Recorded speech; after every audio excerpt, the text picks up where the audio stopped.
Bon, merci beaucoup. Bienvenue à tous. Merci d'avoir répondu positivement à notre invitation. Donc pour ce petit déjeuner sur la veille et les tendances digitales. Donc effectivement, juste pour me présenter rapidement, je suis dans le digital en fait depuis plus de 20 ans aujourd'hui. J'ai commencé au début de l'Internet grand public. J'étais directeur marketing et communication chez Yahoo pour la France, fin des années 90. Donc ça fait longtemps, c'était le début de l'Internet grand public. J'avais aussi des missions à l'international pour Yahoo. Je m'occupais de la communication Europe de Yahoo, puisque précédemment, avant d'arriver là, j'étais en agence de communication dans des groupes américains et je m'occupais de la stratégie de communication de groupes, soit au niveau France, soit au niveau Europe. Ça dépendait un petit peu des clients. Voilà.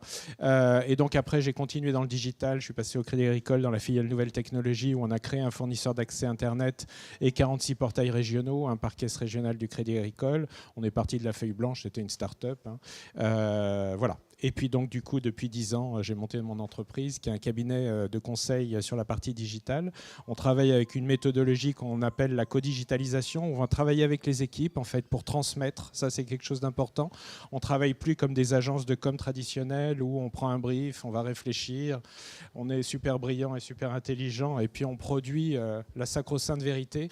En fait, on va produire avec les équipes. Donc on va s'immerger avec les équipes, on va avoir des séances, on a des ateliers de codigitalisation qui durent 2 jours ou plus en fonction des sujets, et on va produire avec l'équipe en fait ce que l'on souhaite, ce sur quoi on souhaite travailler. Voilà, on travaille avec des grosses entreprises que vous connaissez tous, des entreprises de taille moyenne que vous ne connaissez pas, et puis des startups qu'on connaît ou pas, selon qu'elles ont du média ou pas, pour aider les startups justement à booster leur modèle, accélérer sur leur croissance, peut-être relancer des fois, et puis bien sûr au début, au démarrage, les aider à se doter des outils et des technos qui vont bien pour réussir sur leur projet. Voilà, j'irai pas plus loin. Après, je suis sur LinkedIn, vous avez tout, et puis on aura le temps de discuter après la présentation peut-être, si vous avez un petit peu de temps. Alors. Juste un point que j'ai oublié, comme on est digital, certains l'ont vu d'entre vous parce qu'on a des tweets. Donc on a un petit hashtag de la matinée, c'est @WorldCafé CFPJ, comme sur les flyers. Donc voilà, n'hésitez pas à partager sur Twitter vos photos, vos pratiques. Voilà, merci. Tu as raison, important les réseaux sociaux. Donc du coup, le hashtag, il est World Café CFPJ. Hein. Tout attaché, vous l'avez sur l'invitation si vous l'avez récupéré, l'invitation.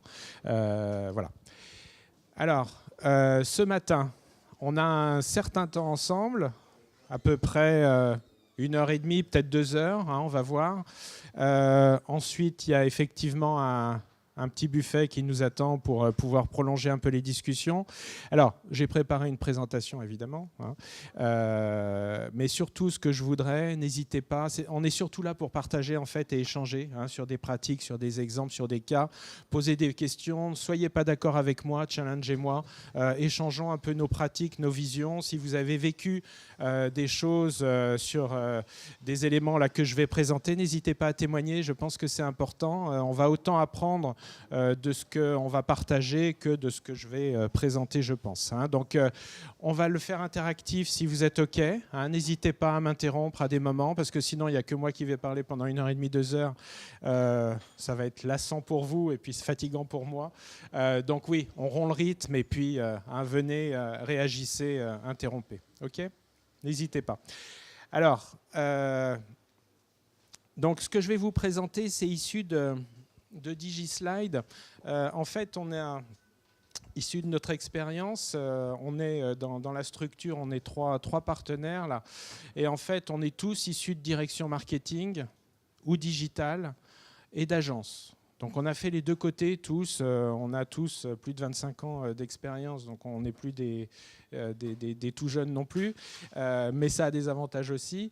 Donc du coup, Julien, lui, était directeur digital et CRM d'Adidas, c'est lui qui a développé le CRM au niveau mondial chez Adidas et il pilotait le digital. Martial était directeur marketing de Monoprix, et puis on a tous eu un parcours en agence principalement américaine, voilà, pendant chacun 10-15 ans à peu près. Donc, issu de tout ça, et puis on intervient aussi maintenant, donc bien sûr sur des missions digitales, on ne fait plus que ça, et puis aussi en formation, on a fait un constat que le digital est compliqué à appréhender en fait quand on est en entreprise, sauf si éventuellement on est dans un pure player. où là on baigne dedans, on fait que ça, donc du coup on se maintient à flot par rapport aux innovations, aux nouveautés, à l'actualité. Sinon c'est assez compliqué. Quand on n'est pas chez un pure player, on fait du digital de temps en temps dans le cadre de son activité, mais pas tout le temps. Et du coup on rate plein de choses. On rate beaucoup de choses. Donc qu'est-ce qui se passe quand on est en entreprise ? On fait confiance en son agence. En l'occurrence, pas à son agence, souvent à ses agences.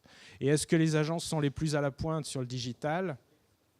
Là, je vous laisse, on pourra échanger là-dessus, mais en général, plus une agence est grosse, plus elle est 360, moins elle est pointue. Là, vous ne pouvez ne pas être d'accord. S'il y a des gens d'agence, volontiers on en discute, mais il y a souvent une corrélation un peu. C'est souvent un peu inversement proportionnel. Donc, du coup, faire confiance à son agence, c'est déléguer énormément d'investissements. Aujourd'hui, vous investissez de plus en plus sur le digital. Peut-être que c'est votre premier levier que vous actionnez d'un point de vue plurimmédia. Ça paraît un peu délicat. Donc même pour les agences, en fait, les agences, on connaît le modèle des agences. Je pense que peut-être certains d'entre vous ont travaillé en agence, ou en tout cas vous bossez avec les agences. Elles sont beaucoup dans la production, elles sont beaucoup dans les compétitions pour amener de nouveaux business. Elles sont peu dans la veille, elles sont peu dans le suivi de l'actualité et des solutions. Donc du coup, c'est pour ça, c'est de ce constat-là. Et puis les formations sont très bien, mais les formations, ça fait une piqûre à un instant T. Donc on sort de la formation, on est au top, si l'intervenant était bien. Mais derrière, comment on entretient ça si on ne fait pas sur le digital, je parle bien du digital, quand on est sur des sciences qui sont un peu plus stables, qui évoluent moins, ça peut aller. Quand on est sur le digital, si on ne fait pas sa veille derrière, compliqué de se maintenir à flot. Donc 6 mois après, 3 mois, 6 mois, 9 mois, du coup on est encore en décalage par rapport à l'actualité du marché. Donc DigiSlide est né de ce constat-là pour essayer de prolonger un petit peu tout ça. Ça répond à ces questions-là. Comment est-ce que je vais arriver à suivre ce digital qui change en permanence, Alors il ne faut pas non plus se faire peur, ça ne change pas tous les jours, mais c'est vrai que ça change régulièrement. Et il y a des fois des changements qui peuvent être structurants, et en tout cas ce qui est certain, c'est qu'il y a en permanence des nouvelles opportunités qui arrivent, que ce soit en termes de format publicitaire, de technologie, etc. Donc, comment j'arrive à me maintenir là-dessus ? Ça, c'est un point, je pense, qui est essentiel, parce qu'un de vos gros challenges, si vous êtes en entreprise, et puis même peut-être du côté agence, si votre client vous met un peu la pression là-dessus, si éventuellement vous êtes rémunéré à la performance, comment j'optimise mon ROI, en fait, sur un canal que finalement je maîtrise partiellement. Ça aussi, c'est un point qui est clé. A priori, je pense qu'il y a de moins en moins d'entreprises où il y a des gens qui sont relativement tranquilles dans des coins, dans des bureaux, et qui ont du temps d'être un peu anticipateurs, peut-être, de faire un peu de veille et éventuellement de partager. Donc, c'est aussi un des points un peu compliqués. Et puis, c'est ce que je disais, cet effet formation, essayer de le prolonger un petit peu dans le temps. C'est un peu de la formation 365, 7/24. En continuité. Donc du coup, c'est de là qu'est né DigiSlide.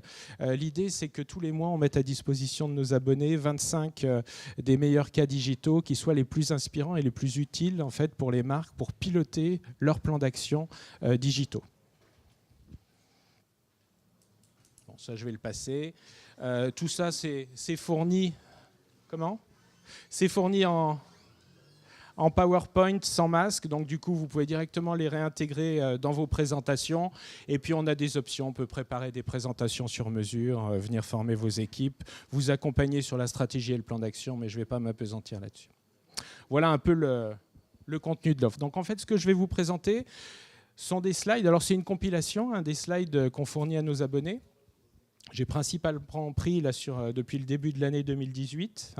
Donc j'ai essayé de restructurer une histoire avec ces différentes slides qui sont les slides qu'on a partagés avec nos abonnés. Alors, on va commencer par... comme on a un peu de temps, d'habitude on est sur des formats un peu plus compacts, là on a un peu plus de temps, donc j'ai déroulé un peu. Je vais pas dérouler les 9 thèmes, Si vous avez vu, il y a 9 thèmes qui sont couverts par DigiSlide, qui permettent de faire le tour de l'ensemble des problématiques et des thématiques digitales. Je vais dérouler, je crois, 6 ou 7 thèmes, il me semble, ce matin, donc on pourra discuter des autres. Voilà. Alors, ça, c'est des choses qui sont sorties, que vous avez certainement vues. Hein. C'est toujours utile quand on est dans une entreprise pour situer un peu les choses à l'interne. C'est des éléments de cadrage, c'est des benchmarks. On en met quand on en voit pour situer un peu la population mondiale et puis surtout la pénétration d'Internet. Hein. Donc là, on voit différents chiffres. C'est une étude qui est sortie là, en avril de cette année qui situe donc la population mondiale, le nombre d'utilisateurs Internet, le nombre d'utilisateurs de médias sociaux, ceux qui se connectent avec le mobile, etc. etc. Hein, ce sont tous ces éléments qui peuvent être des éléments de cadrage qui sont très intéressants. Donc on voit globalement, vous voyez les chiffres, hein, pénétration des réseaux sociaux, d'Internet, du mobile qui joue un rôle majeur. Là, je crois qu'il n'y a plus besoin de le dire. Je pense qu'on en est aujourd'hui à peu près tous très convaincus. Mais ce qui est important là-dessus sur ce mobile, c'est de regarder vos stats à vous, votre analytique, c'est de voir vos sources de trafic. Dans les sources de trafic, quel est le device qui va être dominant. Ça aussi, c'est assez intéressant de voir un petit peu, alors sur les grands acteurs, hein, on n'en fait pas tous partie, mais de voir un petit peu comment l'ordre des choses se situe. Hein. Alors en ce moment, il y a un gros buzz sur les médias. Je pense qu'Amazon, on le voit énormément, hein, parce que je trouve que leur innovation est en train d'accélérer un petit peu en permanence. Ils font pas mal de choses. Et d'une société qui était finalement avant, là, qui est tout ce buzz média, relativement discrète, hein, en tout cas en France, ils sont en deuxième position en termes de valorisation. Hein. Donc c'est une boîte qui est énorme, c'est une boîte qui va vite, c'est une boîte qui accélère en termes d'innovation, c'est une boîte qui innove vraiment, hein, qui est en train de changer certains modèles. On va voir quelques exemples là, pendant la présentation. Et du coup, qui dame le pion à des boîtes comme un Google dont on parle depuis des années et dont on parle beaucoup, avec tous les soucis de connaissance, de confidentialité, d'exploitation des données et de privacy qui sont liés, qui finalement est quand même en dessous et pas mal en dessous. Hein. Ensuite, on retrouve du Microsoft et puis on retrouve un Facebook. Bon, pareil, beaucoup de buzz, surtout en ce moment autour de Facebook. Finalement, une valorisation qui est nettement inférieure par rapport à certains autres acteurs. Voilà, c'est pour resituer un peu l'ordre des choses. Et ce qui est intéressant aussi, c'est de comprendre les modèles économiques qui vont derrière, avec où est-ce qu'ils tirent leurs revenus et leur argent. Voilà, en fonction des différents acteurs, ils vont récupérer avec du hard, avec de la vente ici de produits, d'objets, avec la pub pour Google, avec des logiciels, avec de la pub pour Facebook. Donc on en a deux qui sont sur le même modèle, et puis on voit la part. En fait, ici, la publicité, on voit qu'un Facebook est très dépendant. Hein. Google, c'est pareil, relativement fortement dépendant. Et puis Amazon, qui est avec des modèles qui sont un peu complémentaires, puisque Amazon, vous le savez, a des services. Alors, je ne vais pas les nommer parce qu'à un certain moment, ils peuvent être concurrents de Orange, mais vous les connaissez. Et puis, de toute façon, ça fait partie aussi du jeu. Donc, voilà, un peu l'origine des revenus de ces grosses sociétés. Bon, ça aussi, c'est des choses que j'ai décidé de laisser. C'est un autre niveau, une autre dimension, mais quand on regarde les choses un peu en transversal, ça peut être intéressant de regarder aujourd'hui ce qu'on appelle ces tunnels de vente. On appelle ça comme on veut, on parle de funnel aussi. Voir qu'avant, en fait, on s'arrêtait à l'achat et puis à la fidélisation. En fait, aujourd'hui, ce qui est intéressant, c'est qu'il y a une évolution. Et ça, je crois que dans les pratiques digitales et dans les plans d'action digitaux, c'est des choses qu'il faut intégrer. On va aller au-delà aujourd'hui. Hein. Ça, c'est vraiment important. Aujourd'hui, on le sait, je crois que ça aussi, c'est acquis. C'est toute la dynamique en fait, qui est liée aux réseaux sociaux, hein, et tout le fait, la valeur de la preuve. On a fait, dans le cadre de DigiSlide, là, pour nos abonnés, on a fait récemment un focus, on fait des focus mensuels sur la valeur de la preuve et comment utiliser la valeur de la preuve sur le digital. Globalement, on est là. Hein. C'est-à-dire qu'aujourd'hui, il y a un enjeu de faire en sorte que ça ne soit pas vous qui parliez de vos produits, mais bien sûr vos clients. Et ça soit eux qui portent la bonne parole. Je pense que vous connaissez le chiffre de l'équipement des adblockers en France. Vous avez une idée? Vous savez ce que c'est que les adblockers, hein? Ce qui permet de se balader sur un Internet, j'allais dire propre, de publicité, en tout cas avec moins de pubs. Vous avez une idée du chiffre? Combien de... Oui, à peu près. À peu près. On ne va pas se battre sur le chiffre, mais enfin, globalement, le dernier chiffre que j'ai vu, c'était 36-37. Donc, je pense qu'on ne doit pas être loin des 40%, avec bien sûr des pénétrations très différentes en fonction de l'âge. Les jeunes sont suréquipés d'adblockers, les plus âgés sont moins équipés, mais par manque de connaissances. 40%, c'est juste énorme. Je ne sais pas ce que vous en pensez. S'il y avait 40% des télés qui étaient équipées de ce système, je peux vous dire que les écrans, les tunnels publicitaires, parce que là on peut vraiment parler de tunnels publicitaires, ils auraient changé depuis longtemps. Donc du coup, ça veut dire que les gens sont réfractaires d'une certaine manière à la pub. Étant réfractaire à la pub, ça veut dire qu'il va falloir trouver d'autres solutions. Je ne dis pas que la pub va s'arrêter, pas du tout, ce n'est pas le sens de mon propos. La forme de la pub actuelle va devoir évoluer, ça c'est sûr. C'est pour ça qu'on a beaucoup parlé là, depuis quelques temps de tout ce qui est native advertising, ces sortes de publis rédactionnels sur le digital, qui vont permettre de présenter un autre format et puis surtout d'être trouvé par l'internaute et non pas d'essayer de capter son attention comme avec de la pub traditionnelle. Ça change tout. Donc du coup, on va essayer, compte tenu de ce frein et de cette prudence des internautes par rapport à la pub, on va essayer de faire en sorte qu'ils travaillent pour nous. D'accord. Donc bien sûr, il y a des enjeux de fidélisation. Ça, c'est la politique relationnelle client avec vos CRM et puis tout votre programme relationnel que vous allez construire. Bien sûr, mais il y a surtout comment je vais faire en sorte de générer un engagement, de générer une action de la part de mes clients de façon à ce qu'ils portent la bonne parole pour moi. Et ça, c'est un enjeu. Et c'est vrai que dans le tunnel, aujourd'hui, dans le tunnel marketing, quand on construit les plans d'action digitaux, on va jusque-là. C'est-à-dire qu'on approfondit et on va plus loin que le simple fait de vendre. Donc c'est un point important parce que c'est vrai qu'en construction de plan d'action, il va falloir aller jusqu'au bout de la pratique. Allez, on va rentrer sur un... Là, c'était pour donner 2-3 éléments un petit peu généraux. Alors, bien sûr, j'ai fait des choix parce qu'on avait une masse documentaire énorme là, pour préparer en fait, cet atelier, ce petit déjeuner. Donc, j'ai fait des choix. Il y a des partis pris, il y a des choses dont je ne vais pas parler, dont on pourra parler à l'oral. Donc, n'hésitez pas à intervenir, c'est le but. Sur la transformation digitale, vous allez voir, il y a 2 parties. Il y a une première partie sur des nouveaux business models, parce qu'il se passe des choses en ce moment sur les business models. Donc ça, c'est assez intéressant. Notamment, il y a eu des déclarations puis des positions de la part de gros groupes qui sont extrêmement intéressantes que je vais relayer. Et puis après, je vous montrerai des cas de transformation digitale. C'est un peu plus trivial parce que c'est moins stratégique. Là, on est vraiment au niveau de la stratégie d'entreprise et du modèle économique. On va regarder ça.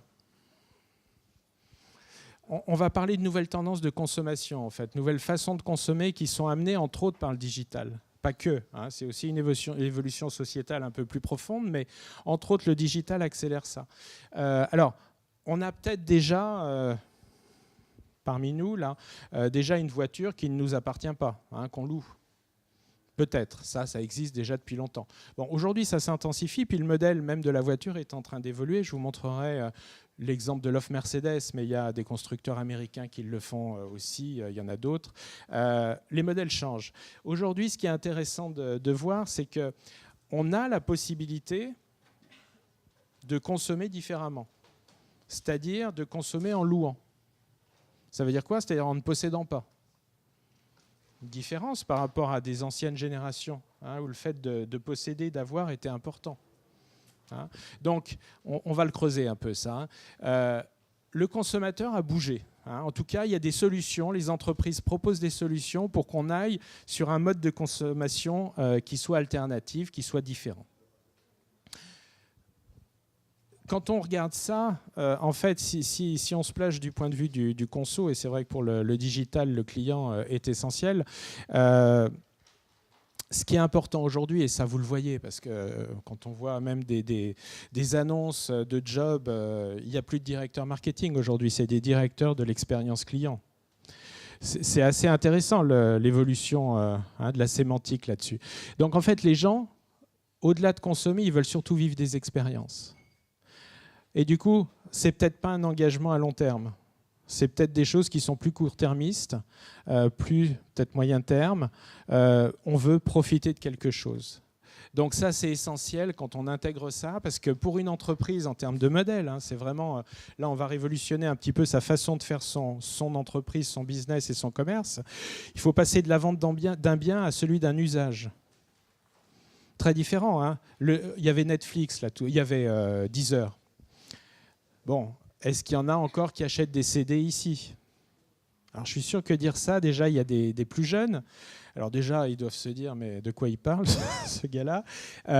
Mais pour les plus âgés, est-ce qu'on achète toujours des CD, ou en tout cas autant de CD, en fait, hein ? Voilà. Comment ?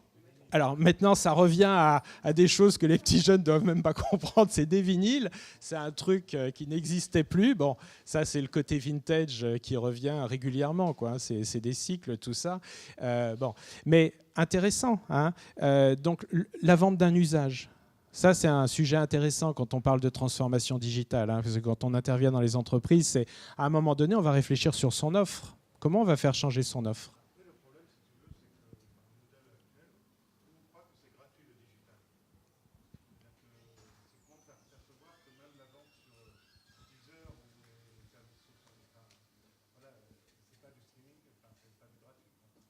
C'est pas du gratuit, mais dans la mesure où ça peut remplacer un ancien modèle, acheter mes CD, bah, du coup, je pourrais transposer mon budget d'achat de CD, hein, si je reste sur mon exemple Deezer, en abonnement à Deezer, peut-être. Hein.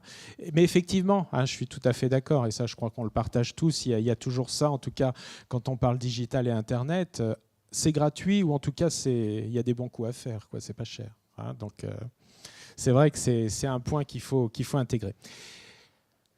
Philippe Moati, là, qui fait une étude, un observatoire sur l'évolution des modes de consommation, disait cela là, sur sa dernière étude qui est sortie en 2018, le champ de la relation, hein, donc c'est la relation entre l'entreprise et son client, hein, c'est ce qui nous intéresse, nous, a priori, marketeurs ou communicants, doit se déplacer de l'avoir vers l'être. D'accord ? Intéressant, hein. C'est par rapport à cette expérience, et qu'est-ce que ça va m'amener à moi, hein, puisque je recherche une expérience. Donc le fait d'avoir, le fait de posséder comme avant dans cette société de consommation très matérialiste, en fait, il est en train de bouger. Je vais vous montrer deux autres exemples aussi. Bon, ça c'est notre comportement à nous. Hein. Quand je dis nous, c'est nous tous. Hein. Alors on n'y est peut-être pas tous, hein. On n'est peut-être pas sur des solutions alternatives sur tous les produits qu'on consomme, mais en tout cas, c'est des choses qui sont en train d'évoluer massivement.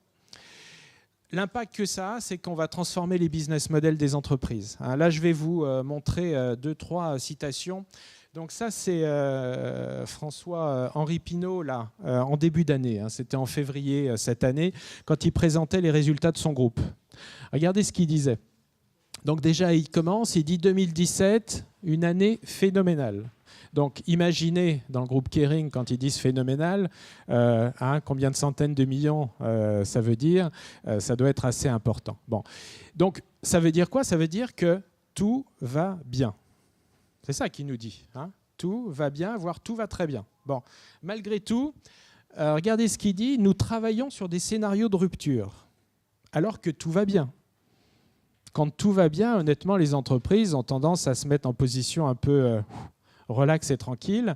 On va profiter, etc. Non, eux, ils se remettent en cause. Pourquoi ils se remettent en cause ? Parce qu'ils savent certainement que ce modèle qu'ils ont aujourd'hui peut être mis en cause, ou en tout cas, ça marchera moins bien à terme. Hein ? Donc, on travaille sur des solutions de rupture. Nous regardons les modèles de souscription. Je n'aime pas le mot location, parlons plutôt d'un abonnement.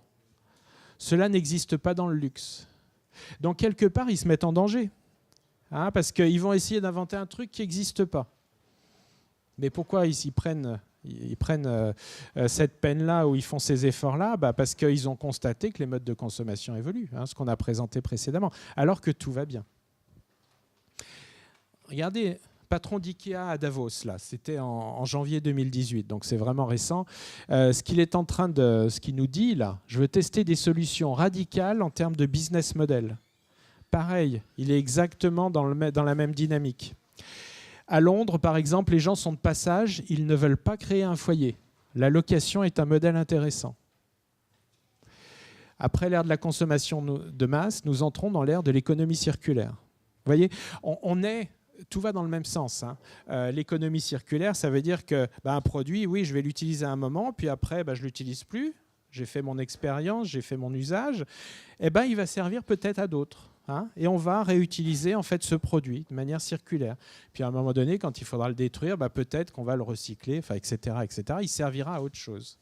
On est dans une autre logique. C'est intéressant ces groupes, honnêtement. Kering, Kering, il nous le dit, ça va plus que bien, peut-être plus que ça n'a jamais été. Ikea, quand on va chez Ikea le week-end, on se dit que ça va a priori plutôt pas mal quand même. Non. En fait, ils ne s'en contentent pas parce qu'ils savent que ça bouge, ils veulent changer, ils veulent réinventer d'autres modèles. Et alors là, il y a des gens plus intelligents que moi, donc je m'appuie sur eux. Un prof de la London School of Economics et puis la personne qui est responsable de la formation exécutive là, sur la transformation digitale à HEC. Regardez ce qu'ils disent tous les deux, ça a été publié dans la Harvard Business Review. Pour survivre, ne vendez plus de produits. Commercialiser une fonction, l'entreprise garde la propriété du bien produit, elle en vend l'usage. Vous voyez, c'est tout un impact, mais tout va dans le même sens. Je vous ai raconté la même histoire là, depuis une dizaine de slides. Tout va dans le même sens. Notre façon, notre rapport au produit, notre rapport à la possession, à la consommation a changé. Donc du coup, les entreprises sont en train de se recaler ou de se réinventer. Il y a les deux. Après, ça dépend de la taille de la marche qui est à passer. Donc intéressant, ce genre d'évolution. Quand on pense transformation digitale, à un moment donné, c'est une des briques de la réflexion. C'est quelle offre je vais proposer avec associé quel business model. Puisque effectivement, il y a ce que disait Thomas, il y a cette chose qui est induite avec le digital, la notion de gratuité. Comment est-ce que du coup, je vais commercialiser tout ça ? Alors, pour donner un exemple concret, je vous disais que j'allais vous reparler de Mercedes. Je vous parle de Mercedes, il y en a d'autres. Aux US, il y a d'autres packages de ce type-là qui sont en train qui existent et qui sont commercialisés. En Europe, c'est en train d'être lancé. Voilà, on va pouvoir s'abonner à Mercedes et utiliser la Mercedes que l'on veut dans le cadre de cet abonnement. Et ce n'est pas uniquement les petites classes, ça va de la classe C à la classe S dans les abonnements. Il y a 12 modèles qui sont mis à disposition. Donc bien sûr, il y a la décapotable quand c'est l'été pour en profiter. Il y a le van Mercedes quand je suis en famille avec les gamins ou les amis, peu importe. Et puis il y a ma petite voiture de la semaine, l'ensemble des formats qui sont proposés dans le cadre d'un abonnement. Et donc du coup, je vais payer un loyer qui va tout couvrir, qui est un peu élevé. Aux US, c'est de l'ordre de $1 500. Donc c'est quand même mais ça inclut tout, sauf l'essence, bien sûr. Mais tout le reste, l'entretien fait partie du package. Et je change de voiture comme je veux. Et ils vont même, dans certains cas, ça va dépendre des offres constructeurs, ils vont même m'amener ma voiture. Si j'ai envie de changer de voiture, là tout à l'heure à 11h30 ou 12h, quand je quitte le CFPJ, ils vont me l'amener ici. Et puis je vais partir en décapotable parce que je ne sais où. Voilà. Donc, c'est une autre façon de commercialiser son produit et son offre. Et là, je suis vraiment dans l'expérience. Imaginons que, je parte en week-end là tout à l'heure, ça serait pas mal. La décapotable m'attend, il fait beau. Voilà. Expérience super. Alors, pourquoi tout ça est en train d'arriver ? Il faut comprendre ça aussi. En fait, les tendances et ce qui fait que tout ça est en train de bouger. On va vers de la... Alors, le mot n'est pas terrible, en tout cas à prononcer, il est difficile, la servicisation. C'est-à-dire qu'on va vers de plus en plus de services. C'est-à-dire que ça, vous le voyez au niveau des entreprises, au niveau des offres, on rajoute à son produit initial des services additionnels pour rajouter de la valeur, pour fidéliser plus, pour X raisons. Ou on va sur de la vente de services pure et dure. Il y a les deux modèles. En tout cas, ça va toujours dans cette logique de servicisation. Une autre explication aussi qui est logique, c'est la transformation digitale. Donc, c'est ce pourquoi on est là ce matin. Où là, effectivement, ce qui est important, c'est l'expérience. Le produit est important, mais c'est surtout l'expérience qu'on va faire de ce produit. Je crois que c'est un peu ce qu'on est en train de faire ce matin. Je crois que le hall ici a changé, a été remodelé. Pourquoi ? Certainement pour offrir une expérience différente hein, plutôt que d'un hall traditionnel un peu froid où il ne se passe rien, comme dans beaucoup d'entreprises, on est juste là pour attendre. Bon. Ben là, il va se passer un truc. C'est sympa, on a envie d'y passer un moment, et puis on va, j'espère, échanger un peu. Hein. C'est cette expérience. Et puis après, il y a la contrainte écologique aussi qui devient peut-être pas dominante, mais en tout cas de plus en plus importante. En tout cas, cette prise de conscience qui fait que, avec la raréfaction des ressources, en fait, le fait de proposer un usage, le fait de rentrer dans cette économie circulaire, ça prend plus de sens d'un point de vue écologique. D'accord ? Donc voilà, c'est les 3 facteurs principaux hein, qui vont expliquer l'évolution qu'on est en train de vivre et que les entreprises doivent s'approprier. Donc c'est vrai, on a changé, hein, ça on le voit. Et en fait, la transformation digitale, c'est se poser cette question-là, quoi. Hein, et est-ce que votre entreprise a changé ? Et c'est vrai qu'il y a énormément d'entreprises aujourd'hui où les modèles, les façons de faire, les process, la relation au client, l'offre, au final, n'a pas changé. Alors s'ils s'achètent un peu ils se donnent l'impression de faire du digital parce qu'ils communiquent un peu sur le digital, ils ont une sorte d'offre un peu digitale, mais fondamentalement, en fait, la prise de conscience des opportunités digitales n'a pas été faite, hein, en tout cas en profondeur. Voilà, donc ça c'était le côté un peu philosophique de la présentation, mais en même temps extrêmement concret, extrêmement structurel. Hein. On voit des mises en œuvre et des applications, des champs d'application et d'opportunités pour les entreprises qui sont réels. Alors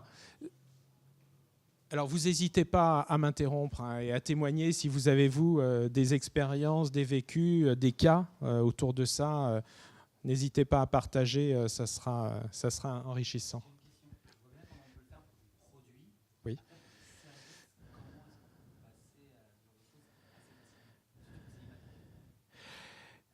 Alors, j'allais dire presque que c'est le plus simple. C'est les solutions SaaS, en fait, d'une certaine manière. Hein. Alors, pardon, je reformule la question. Ah oui, c'est vrai qu'il faut que je fasse le neuneu. Je n'ai pas compris la question. Alors, je vois bien ça pour des produits, hein, cette évolution de la transformation digitale, mais comment est-ce que ça s'applique pour un service hein? Alors, je réagissais là-dessus en disant que est-ce que c'est pas le plus simple typiquement, les solutions SaaS, en fait, elles sont à dispo, ou ce qui est dans le cloud, là, c'est à dispo quelque part, mais au final, j'en ai pas vraiment la propriété, j'en ai l'usage. Vous voyez ce que je veux dire ? On n'est pas... Hein, on n'est pas très loin de ça. Après, au niveau des services, je vais prendre un autre exemple, hein, que je ne crois pas que je l'ai gardé, celui-là. Avant, on allait à son agence bancaire. Hein, alors, il y en a peut-être qui savent même plus ce que c'est qu'une agence bancaire. C'est possible. Et ça fait du sens, d'ailleurs, hein, jusqu'au jour où vous aurez besoin d'un emprunt immobilier, parce que pour l'instant, il faut encore souvent aller, hein, pas dans tous les cas, mais majoritairement. Donc, avant, quand on avait un chèque, alors là, c'est pareil, il y en a de moins en moins, mais il y en a des fois qui traînent. Quand vous aviez un chèque, il fallait aller le déposer à son agence ou l'envoyer à son agence. Hein. Bon, aujourd'hui, le Crédit Agricole vous propose, parmi d'autres, hein, il y en a d'autres, hein, bien sûr. Hein. Je ne vous parle pas des pure players bancaires qui, eux, ont réglé ce problème-là, mais une grosse structure comme le Crédit Agricole, qui est quand même pas des plus mobiles. Hein. J'étais chez eux, pas dans le côté banque, mais dans le côté nouvelle techno. On va déposer et créditer en fait son chèque directement en le prenant en photo avec son smartphone. Voilà, donc c'est comment je change les usages. Et en fait, ce qui est intéressant sur la transformation digitale, c'est de se poser cette question, comment je pourrais résoudre des zones de friction ou des zones de problème. En fait, aujourd'hui, les investisseurs dans la Silicon Valley, quand ils investissent sur des startups, ils cherchent des startups qui sont ce qu'ils appellent problem solving, c'est-à-dire que je résous un problème. Qu'est-ce que je fais différemment et comment je facilite en fait la vie des gens. Hein, typiquement, aller en agence bancaire, zéro valeur ajoutée. Souvent, c'est fermé parce que c'est entre midi et 2. Si mon agence est fermée, j'y suis allé pour rien. Donc, je dépose la boîte. Éventuellement, j'envoie. Aujourd'hui, on vit dans une vie moderne. J'ai mon smartphone, je prends en photo et c'est crédité immédiatement en fait. Voilà. Donc, c'est ce genre de choses qui peuvent peut-être permettre de faire évoluer les offres. Thomas, tu avais un message ? Non ? Oui, alors est-ce qu'il y a Il y en a certains d'entre vous qui veulent témoigner là-dessus, d'évolution ou de non-évolution.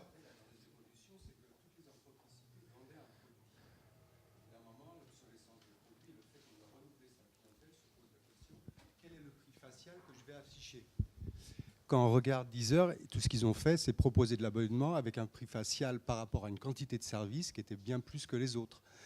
Ikea ou Mercedes, j'ai des prix faciaux qui sont tellement élevés maintenant parce que les valeurs des produits sont devenues très élevées qu'il faut que je trouve un autre moyen d'afficher le produit. À travers de la vente de services, je déporte le problème, c'est-à-dire je vais pouvoir proposer des services souvent luxueux avec un tarif qui paraît abordable. Et c'est ça, en fin de compte, c'est que toutes les entreprises, même dans le luxe pour Kering, on est en train de se poser la question, comment je vais pouvoir vendre après ? Si on se rend compte que les personnes achètent un sac, mais le sac, elles vont le garder quelques mois, quelques années. Mais comment je vais faire pour que dans quelques mois, cette personne ait envie de reconsommer un sac ? D'où le service de location. Et c'est pour ça que pour répondre à la question comment vendre un service, en réalité, le service, il se vend tout seul. Par contre, vendre un bien, ça ne se vend pas tout seul. Et c'est pour ça que le digital permet d'apporter des solutions. Ça, c'est important, hein, parce que la notion d'abonnement, alors si vous êtes en B2B, vous adorez les abonnements. Hein. En B2B, on adore les abonnements. Pourquoi ? Parce que c'est du chiffre d'affaires récurrent. Hein. Pour rebondir sur votre remarque, hein. C'est aussi un business model qui est rassurant pour les investisseurs.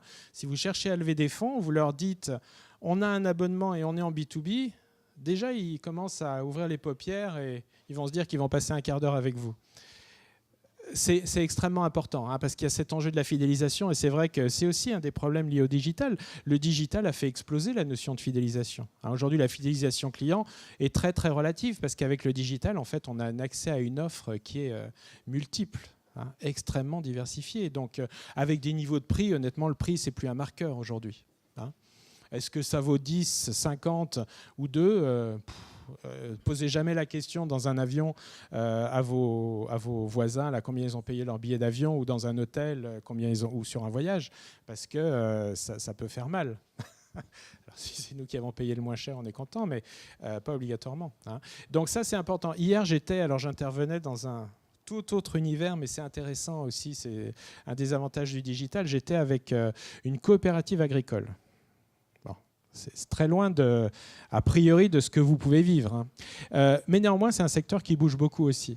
L'abonnement, là-bas, chez eux, en fait, ils sont en train, vous voyez, des moissonneuses-batteuses. Vous en avez peut-être vu au moins en photo, peut-être dans la vraie vie, si vous êtes provinciaux, comme beaucoup de Parisiens. Moissonneuse-batteuse, ça vaut 300 000 €. Un agriculteur n'a pas les moyens de se payer une moissonneuse-batteuse. Bon, l'agriculture s'est organisée depuis longtemps. Ils n'ont même pas attendu le digital. Le digital va rajouter une couche. Mais aujourd'hui, ils partagent à plusieurs en fait, l'investissement d'une moissonneuse-batteuse et elle appartient à 5-6 agriculteurs, la moissonneuse-batteuse. Ils ont fait des communautés, ils appellent ça des cumas, enfin peu importe, où ils vont se partager la moissonneuse-batteuse. Aujourd'hui, le digital rajoute une couche parce que ça va faciliter encore la gestion de la moissonneuse-batteuse. On va pouvoir savoir exactement combien de temps et pendant combien de kilomètres chaque agriculteur a pu utiliser la moissonneuse-batteuse de façon à faire un prorata qui va être précis des coûts de fonctionnement, etc. Donc voilà, c'est un autre univers, ça n'a rien à voir, mais on est dans la même logique. Je ne peux pas me payer cette moissonneuse-batteuse. Là, je vais pouvoir mutualiser des choses et le digital va le faciliter et puis je vais payer le prorata de ce que j'ai utilisé cette moissonneuse-batteuse, par exemple. C'est pareil avec un sac où on va avoir des systèmes d'abonnement, on va renouveler pour des raisons de mode, pour des raisons d'usure, pour des raisons X ou Y, hein, ou juste de changer, quoi, juste pour le plaisir, hein, pour l'expérience. OK ? Bon, vous n'hésitez pas. Hein. S'il y a des choses, soyez pas d'accord avec moi. Aussi, c'est intéressant, et témoignez de vos expériences, de vos vécus. Alors, là, je reste sur la transformation digitale, mais plus sur un aspect accélération. Hein. Là, on va être plus dans des exemples. Hein. Donc, c'est des choses plus simples. Ça, c'était pas gagné quand même. Hein.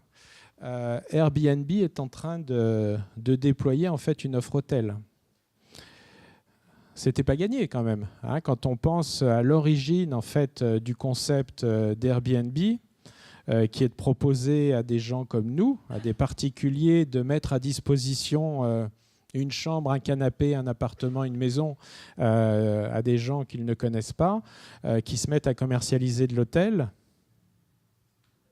Pas évident, hein. Donc il y a aussi, c'est ça qui est intéressant dans cette transformation digitale, il y a aussi cette capacité que vont avoir les structures à évoluer dans leurs concepts et dans leurs offres. Pourquoi ? Parce qu'en fait, Airbnb, qu'est-ce que c'est devenu ? C'est devenu une plateforme. En fait, c'est un lieu de rencontre entre des gens qui consomment un service et des gens qui en proposent, comme Booking. Hein, c'est exactement pareil.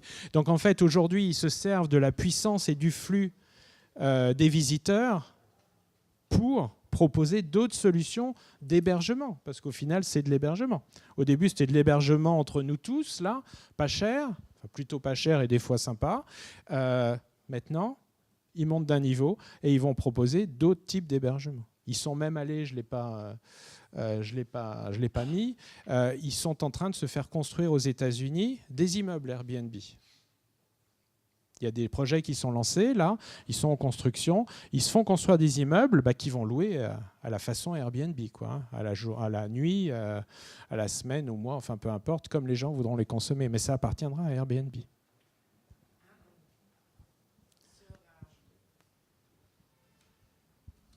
Juste pour compléter sur Airbnb, ce que je trouvais intéressant, c'est que le moment où ils ont commencé aussi à dire comment ajouter du business aux personnes comme nous tous. Et j'ai remarqué qu'on peut tous proposer des expériences. C'est-à-dire qu'aujourd'hui, quand on voyage, on ne veut pas juste aller voir la Tour Eiffel, on veut voir comment un Français mange du fromage, comment il goûte du vin, etc. Et ça, c'est extraordinaire parce qu'on est vraiment dans le vécu et l'expérience et que n'importe qui peut se mettre en avant et donc faire un peu plus de business. Donc, ils sont en train de vraiment voir comment les gens ils peuvent participer. Je crois que c'est au-delà de vendre de l'hébergement, c'est vraiment comment on peut se connecter, qu'est-ce qu'on peut partager comme expérience. Et juste sur la communauté, j'ai trouvé que c'était bien aussi de parler de ce que fait Blablacar. Ça, c'est l'aspect écologique, c'est-à-dire comment mutualiser nos ressources pour consommer moins. Et donc, c'est incroyable parce qu'avec ces plateformes, en fait, on rencontre des gens et il y a des choses extraordinaires qui se passent derrière, peut-être qui nous dépassent même. Voilà, le People in Digital est vraiment là. Merci. Oui, effectivement, c'est intéressant. Je ne me souviens plus de la signature exacte de Airbnb, mais c'est, soyez partout dans le monde comme chez vous. C'est pas bien dit ce que je dis, mais la notion d'être chez soi, effectivement, il pousse l'expérience plus loin, comme vous le dites, où on peut devenir un guide pour des gens, pour leur faire découvrir le fromage, le vin. Enfin, on va jusqu'au bout de l'expérience. On est vraiment là-dedans. Et donc, du coup, c'est du service additionnel, c'est du revenu additionnel aussi pour eux. Donc ça, c'est intéressant. C'est un peu ce que je disais sur la capacité de remettre en cause les modèles et de les faire évoluer. C'est qu'au départ, on était sur l'hébergement. On va passer à hébergement plus la vie locale, faire découvrir. Exactement. Comment expliquer dans ce monde où tout va bien que la ville d'Amsterdam vient d'interdire les Airbnb dans tout le centre-ville ? Alors, comment expliquer l'interdiction à Amsterdam, par exemple, des Airbnb dans le centre-ville ? Je crois que la réponse est évidente. On a les mêmes tensions sur Uber, on a les mêmes tensions sur pas mal de business. Je crois que c'est des tensions économiques et de lobby liées à l'hôtellerie dans ce cas-là, à mon avis. À mon avis. C'est également une dimension écologique parce que on s'aperçoit que la mise à disposition de tous ces services fait exploser le tourisme. Donc on se félicite, mais qui aujourd'hui est à 2% de l'ensemble des pollutions globales de la planète et sur l'explosion. Ok. Ouais. Oui. C'est un des dilemmes que pose le digital pour nous. Vous l'avez exprimé au départ, la question écologique. Et là, on a quand même un paradoxe. Ouais. Si on veut développer, on peut voir effectivement le développement de Blablacar comme une opportunité de consommer moins. La réalité de l'écosystème fait qu'on se déplace plus. Oui, alors Comment traiter ce paradoxe? Le facteur sur les allocations immobilières, c'est aussi tout ce qui est augmenter les prix de l'immobilier. Beaucoup achètent pour mettre en location. il y a les deux.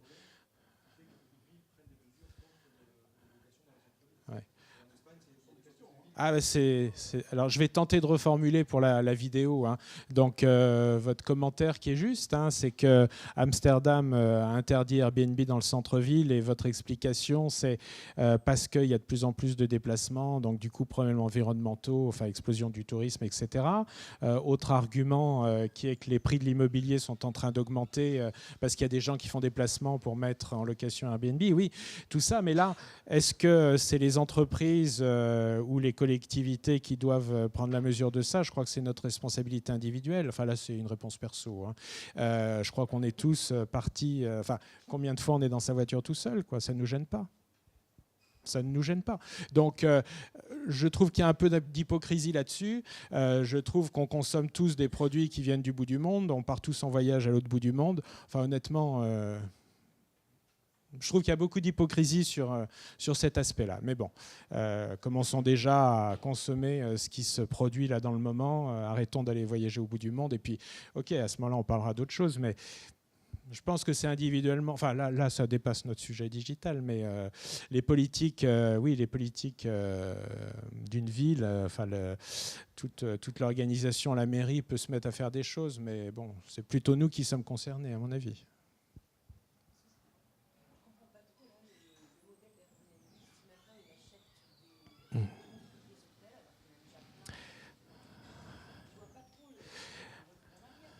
Oui, alors, en fait, ils ne font pas construire des hôtels Airbnb, hein, ils font construire des résidences, et ils vont louer les résidences comme des appartements, comme le vôtre, si vous le proposez, quoi. Là, ils possèdent, ils changent de modèle, en fait. Ils changent de modèle. Non, ils ne reviennent pas en arrière, parce qu'en fait, ils n'ont jamais été là, mais ils se disent que c'est un business additionnel. En fait, ils ont le flux des gens qui sont en recherche d'hébergement. Ils l'ont, ce flux-là. Donc, ils peuvent gagner plus, là. Alors, ils vont payer les charges de maintenance, etc., mais d'entretien, mais au final, ils vont gagner plus. Ils ont fait des calculs, j'en suis sûr. Voilà, c'est ça le pari, hein. D'accord ?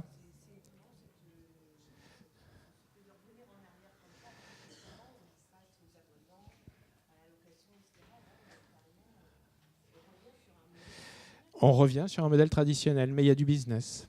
Il y a du business. Modèle traditionnel un peu différent, hein, parce que, enfin, on est sur un modèle type Pierre et Vacances où je vais louer 2 jours, 3 jours, une semaine, je sais pas. Hein, c'est pas tout à fait un hôtel. Hein, j'ai pas les services de l'hôtellerie. Hein, j'ai pas la.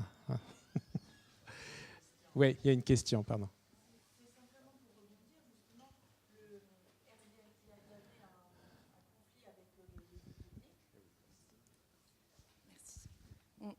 Pour rebondir justement sur cette notion-là, c'est que les hôteliers étaient mécontents parce qu'Airbnb prenait en fait leur part de marché. Et en fait, c'est ce que ça montre avec le digital, c'est qu'il y a un open minding, une ouverture d'esprit en se disant j'ai un conflit, j'ai un concurrent, mais comment je vais l'épouser finalement plutôt que de rester dans la contrainte et dans le conflit. Et là, ils sont allés vers une solution en se disant on va faire un partenariat plutôt que de rester en opposition. On va travailler ensemble, on va voir comment on peut apporter cette solution et ce dont vous parliez du problem solving. Oui, à un moment donné, effectivement, il y a des évidences qui s'imposent. La Airbnb devient une plateforme stratégique. En fait, c'est comme Booking. Hein, la plupart des hôtels, extrêmement énervant pour un hôtel de donner, ça dépend de sa négo, entre 10 et 25% de son chiffre d'affaires à Booking. Mais au final, il a une telle puissance et une telle capacité à remplir mes nuitées que je préfère finalement perdre 10 à 25% que d'avoir des chambres vides. Hein. Et puis, est-ce que si c'est moi-même qui m'occupais de remplir mes chambres sur Internet, est-ce que ça ne me coûterait pas plus cher ? Ils font rarement ce calcul, mais souvent on travaille pas mal avec le tourisme. Souvent on fait le calcul, on s'aperçoit que c'est moins cher de payer du booking. Hein, donc voilà. Alors, je vais vous montrer un exemple de transformation digitale avec un autre sujet. Alors on est dans le tourisme, hein, on n'est pas loin, on est effectivement dans ces déplacements polluants qui sont une réalité. On va regarder un petit peu comment est-ce que AXA, en utilisant la blockchain, va justement indemniser les gens qui sont victimes de retard. Alors, non, ça ne le lance pas automatiquement.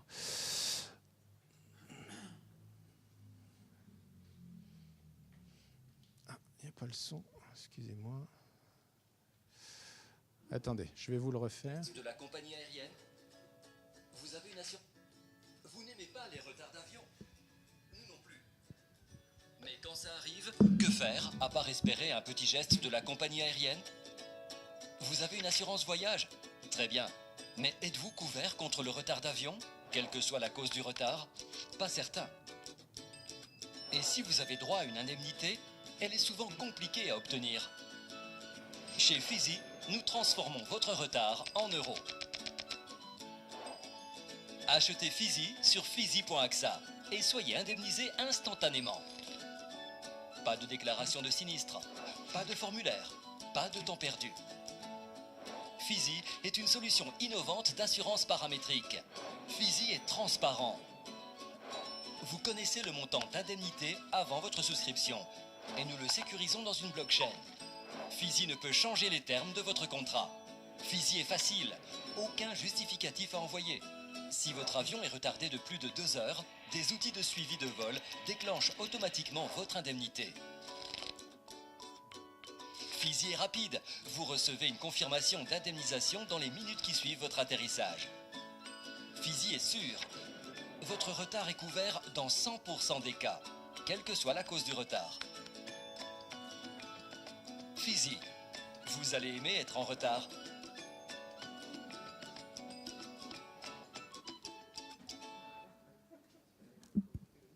Bon, voilà un exemple concret de la blockchain.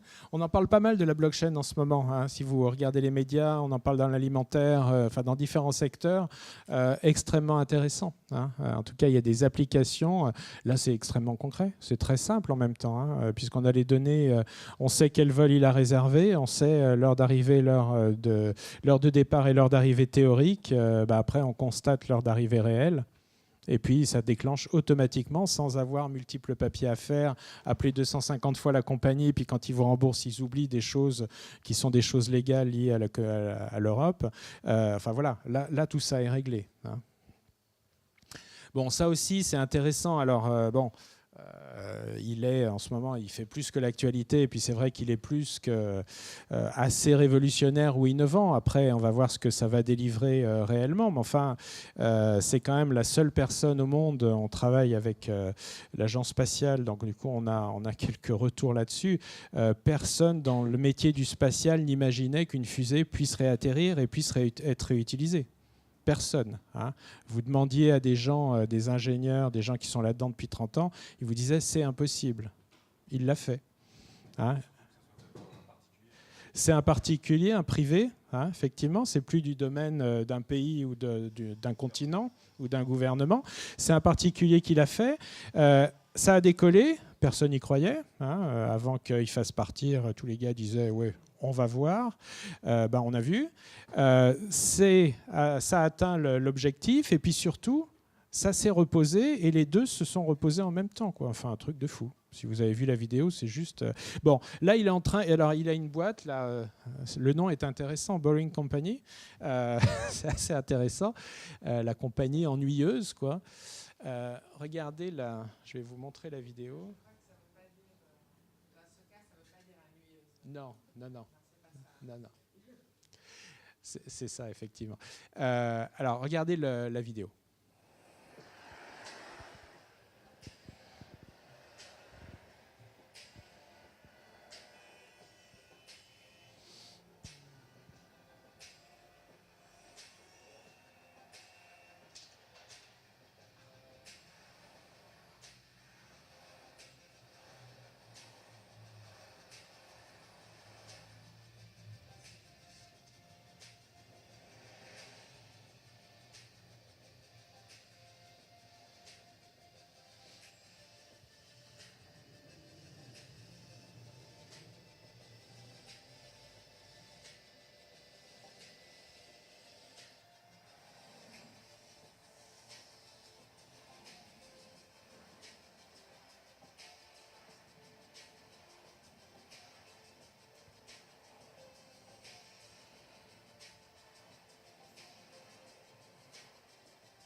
Bon, nouveau projet, hein, alors qui est certainement, je ne suis pas dans les petits papiers, mais une extension de l'Hyperloop, hein, puisqu'on est aussi sur un principe de tunnel, etc.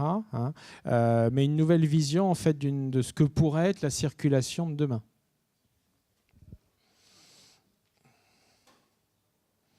Alors ça aussi, regardez.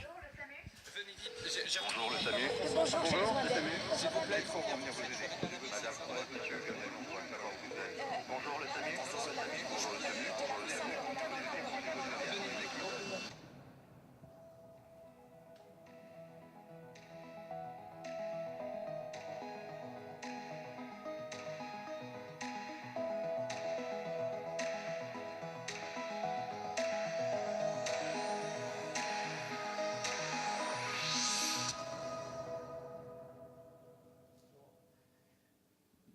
Ce que vous disiez, c'est d'autres modèles, c'est d'autres business. Oui, c'est d'autres business. Hein, mais de même qu'Uber est un bon exemple aussi de sa capacité à s'inventer, à se réinventer, en tout cas à monter des business additionnels. Quand ils ont lancé Uber Eats, quand ils livrent de la nourriture, au final, ils ont des voitures qui se déplacent. Donc du coup, je peux transporter des individus, mais je peux transporter de la nourriture. Là, ils étendent encore le principe. Alors, il y a peut-être un enjeu d'image, j'imagine, là-dessus, hein, pour se racheter une sorte de virginité s'ils peuvent encore se la racheter, mais ils vont plus loin. Hein. C'est-à-dire que pareil, on est en déplacement, on est un petit peu partout. En tout cas, nous, on a une flotte de gens qui sont en train de se promener. On peut peut-être contribuer à faire quelque chose dans ce sens-là. Un autre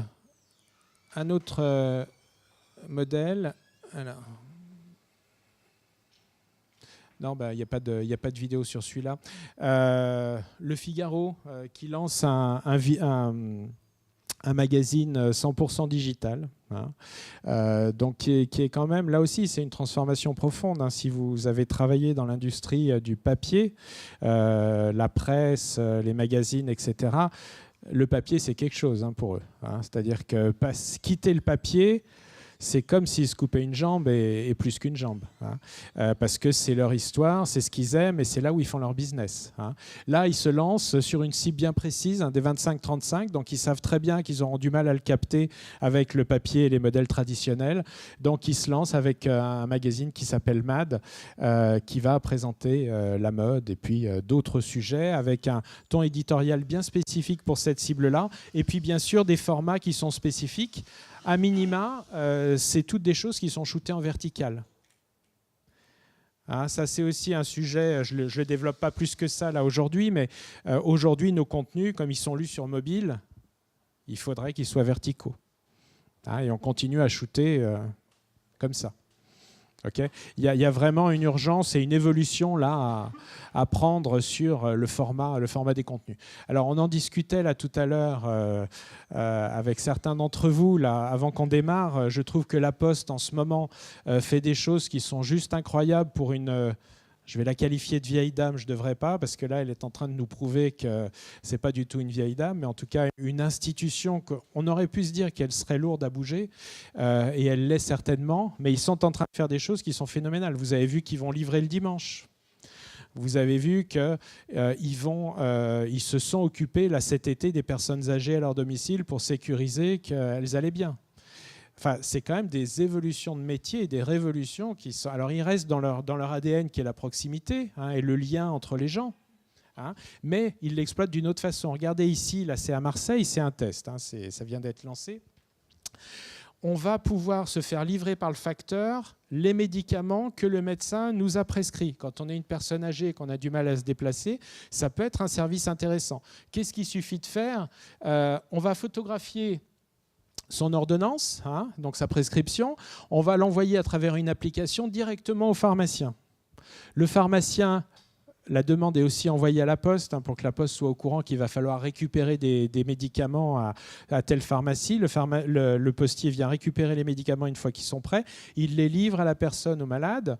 Il récupère l'ordonnance parce que légalement, le pharmacien doit avoir l'ordonnance en échange des médicaments. Il la donne au pharmacien. Enfin, vous voyez un peu le process. Ce n'est pas un process qui est très simple. C'est une évolution de métier qui est quand même importante. Ils l'ont fait. Donc oui, vous avez raison. Hein, on va sur d'autres modèles. Pourquoi ? Parce que le digital le permet. Et puis surtout, si on est en situation de la Poste, on s'aperçoit bien que son business historique, le courrier, est en train de baisser. Hein. Bon, par contre, il y a aussi une compensation avec les livraisons, la filiale Chronopost qui fait des livraisons e-commerce, et tout ça, c'est du business additionnel qu'il n'y avait pas avant. Hein. Mais en tout cas, ils sont en train de se réinventer et de se transformer. La transformation digitale, ça peut aller jusqu'à des choses comme ça, où on va sur des business models ou sur des business ou des offres qui sont à côté de ce qu'on fait historiquement.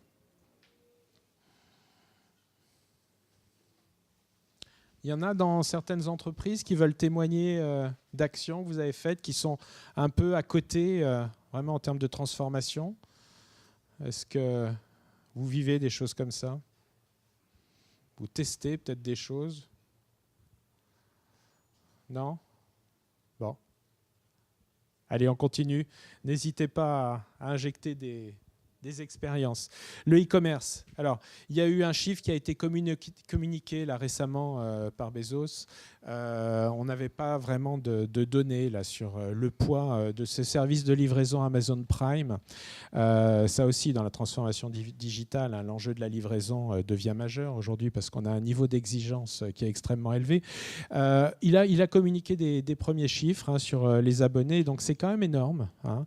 C'est quand même énorme, 100 millions d'abonnés dans le monde.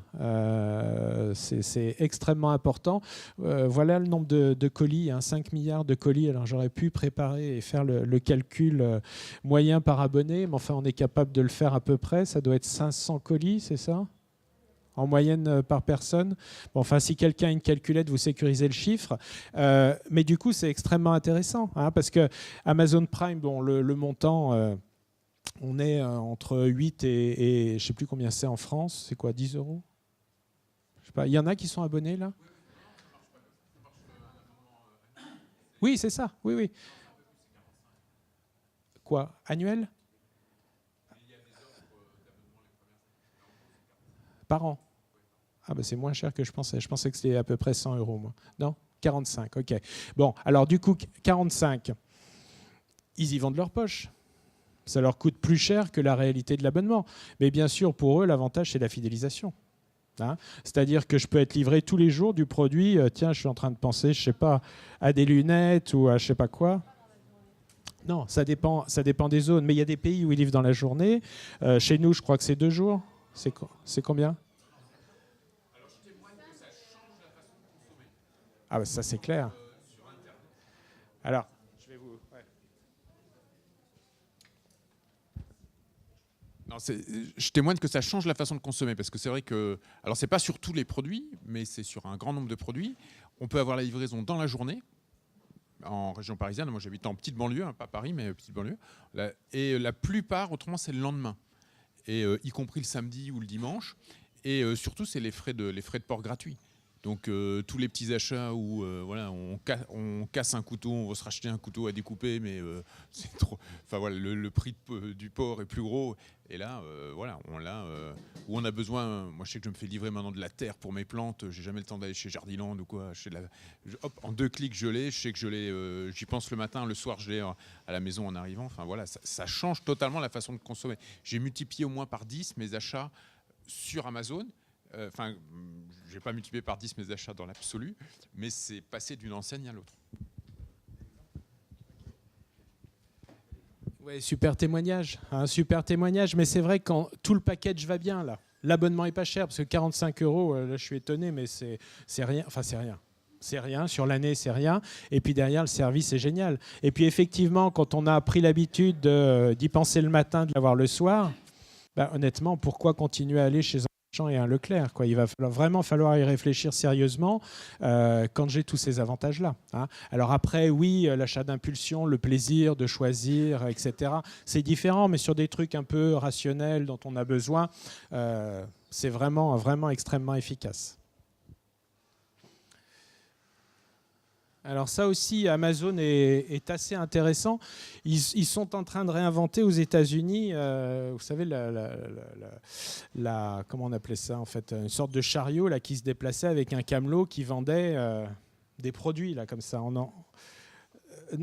Ouais, mais vraiment pour faire du commerce à l'ancienne, quoi. Et là, ils récupèrent ce principe.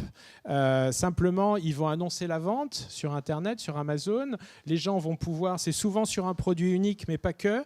Les gens vont pouvoir acheter le produit et puis après, ils viennent le retirer dans ce camion qui se balade. Ils ont acheté Whole Foods là, aux US, donc ils sont en train d'exploiter au maximum le potentiel de Whole Foods en termes de proximité. Ils utilisent le parking là, des Whole Foods pour que les gens viennent retirer le produit et puis générer du buzz, quoi. Hein, donc c'est assez marrant parce qu'ils mélangent la vraie vie avec des choses très virtuelles. Ils allient les deux dimensions et ils savent qu'ils en ont besoin aussi. Alors, bon, ça aussi en termes de e-commerce, c'est intéressant. Je pense que, alors c'est une tendance qui existe déjà depuis longtemps en Chine principalement. Si vous connaissez la plateforme WeChat en Chine, c'est une plateforme de messagerie à l'origine, mais qui fait énormément d'autres choses. Partant du principe que, pareil, elle a du flux, elle a du monde, donc du coup, elle va proposer plein de services à ces gens qui sont là à l'origine pour faire de la messagerie, mais du coup, ils proposent des services additionnels. Ce qui est intéressant et ce qui est en train de se passer, c'est qu'au niveau e-commerce, aujourd'hui, vous avez de nouveaux e-commerçants qui sont à votre disposition. Vous avez de l'Instagram et du Pinterest. Je vous montrerai un peu plus en détail avec une animation, la Pinterest. Mais c'est le même principe. Vous allez voir des looks, en fait. Et on s'en sert beaucoup de l'Instagram ou du Pinterest pour s'inspirer, pour voir des trucs qui peuvent être jolis, qui peuvent nous plaire. Du coup, on va pouvoir directement, à partir de ces plateformes, maintenant, acheter les produits. Il y a certains produits qui sont cliquables. Et du coup, on va pouvoir démarrer un parcours de vente. Voilà, je vous montre l'exemple de Pinterest avec une animation. Donc, on a différents produits qui sont achetables.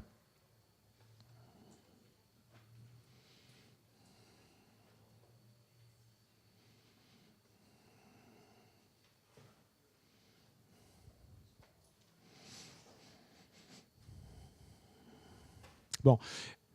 C'est intéressant parce que du coup, on est vraiment passé de plateformes sociales où on va partager des images, des looks dans le cas des fringues, à des plateformes où on va pouvoir aussi transformer et convertir.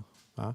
Là, maintenant, les fonctionnalités sont là. On parlait de social commerce il y a déjà quelques années, hein, mais on en parlait dans le sens de recommandation. Là, on est dans le passage à l'acte immédiat. Hein. Je vois quelque chose, ça me plaît, boum, derrière, je vais passer à l'acte et je vais pouvoir transformer. Ça aussi, c'est des évolutions qui sont majeures. Je vous montrerai un petit film sur les animations de Google. Sur les évolutions d'Android chez Google. Ils vont intégrer aujourd'hui la fonctionnalité Google Lens. Alors, elle est déjà intégrée à l'ensemble des téléphones Google. Ils vont l'intégrer à Android. Hein, ce qui fait qu'avec Google Lens, du coup, ça enrichit, c'est de la réalité augmentée, ça va enrichir en fait ce que vous voyez et ça peut permettre demain, pareil, sur un look, d'acheter directement le produit.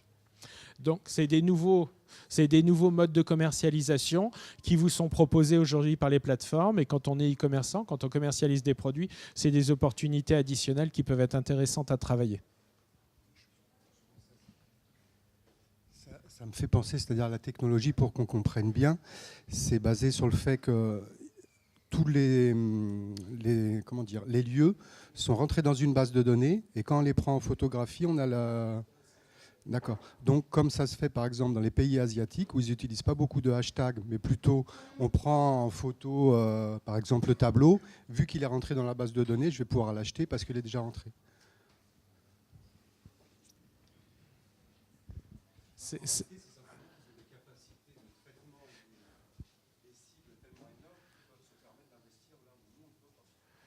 Oui, alors effectivement, on parle de capacité de traitement là, et de moyens financiers, mais c'est basé sur la technologie de reconnaissance d'image, tout ça.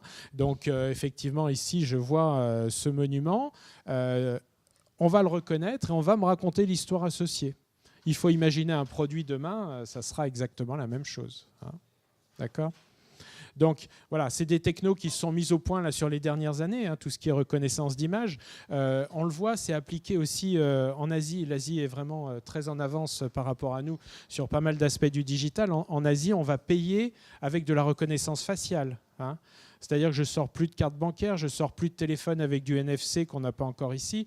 Directement, ça va me proposer de payer avec la reconnaissance faciale, c'est-à-dire que ça va reconnaître que c'est moi, Pierre Bisolon, avec mes traits, et du coup, ça va déclencher et valider le paiement. Hein, donc, bon, ils en sont à des steps un peu plus avancés.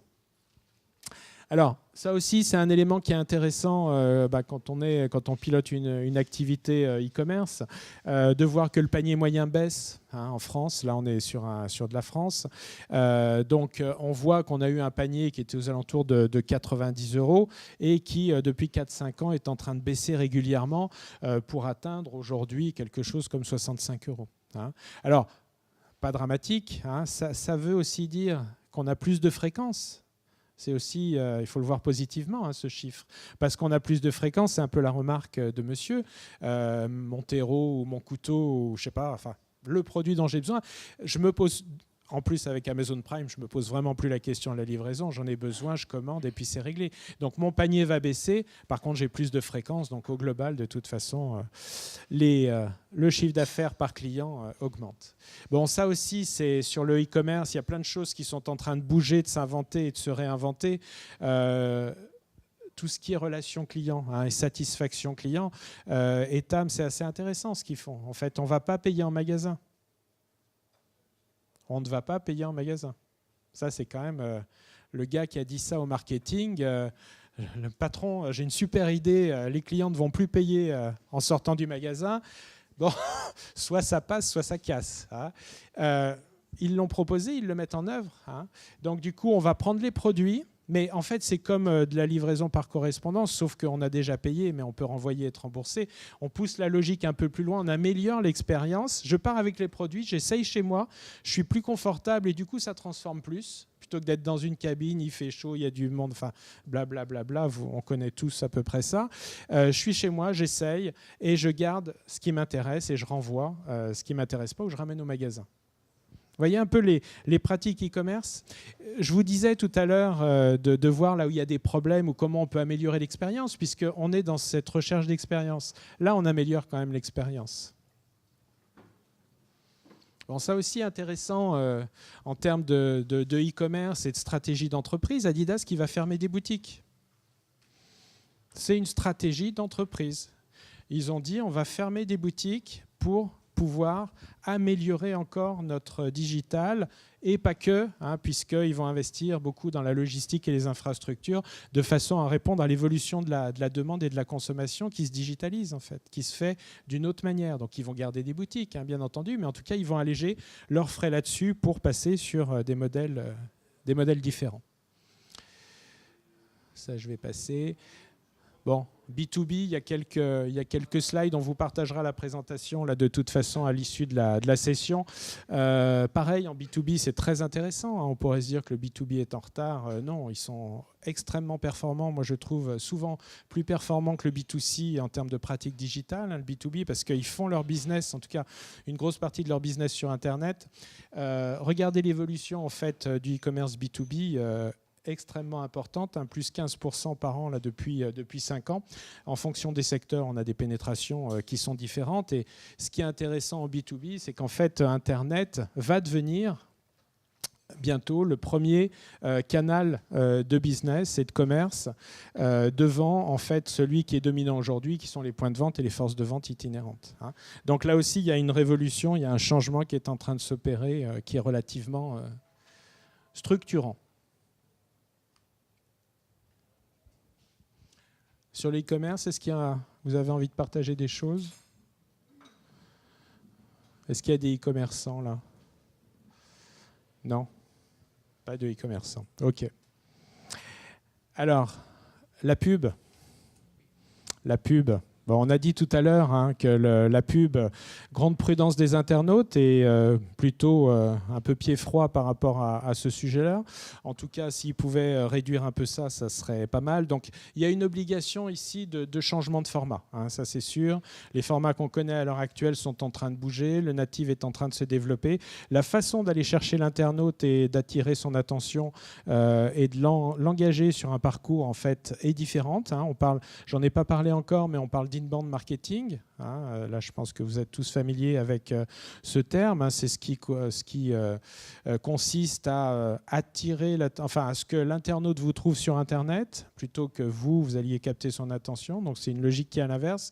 Et comme c'est lui qui va vous trouver, il va avoir tendance à porter une attention qui va être supérieure à votre offre, à votre produit, et plus facilement s'engager dans un parcours et dans un tunnel de conversion. Alors, bon. Ça fait plus que sens avec GDPR, hein, effectivement. Alors, bon, c'est le sujet du moment, hein, puisque c'était il y a 3 jours. Non, c'était il y a 4 jours, c'était le 25, là. Bon, je pense que là, on est tous à la pointe du sujet. Hein. On sait tous ce que c'est, le GDPR ou RGPD en anglais. Vous l'avez certainement mis en place dans vos entreprises, peut-être avec plus ou moins de facilité. C'est sûrement encore peut-être en cours sur certaines briques. Hein, c'est ce qui vise effectivement à protéger l'internaute par rapport à ses données privées, l'usage de ses données privées et puis surtout la sécurisation de ses données privées et puis le fait qu'il ait la capacité à accéder à ces données pour les modifier éventuellement. Donc il y a un paradoxe là, effectivement, c'est un sujet intéressant que je ne développe pas, mais il y a un paradoxe qui est qu'en fait on acquiert de plus en plus de données sur les internautes aujourd'hui et en même temps on va devoir être de plus en plus sécuritaire dans leur exploitation. Donc comment tout ça va vivre ensemble, on va voir, mais il y a des enjeux qui sont extrêmement importants. Et ce qui est intéressant aussi, c'est que tout ce qui est aujourd'hui légal, législatif autour de la privacy peut devenir une opportunité d'image pour une entreprise.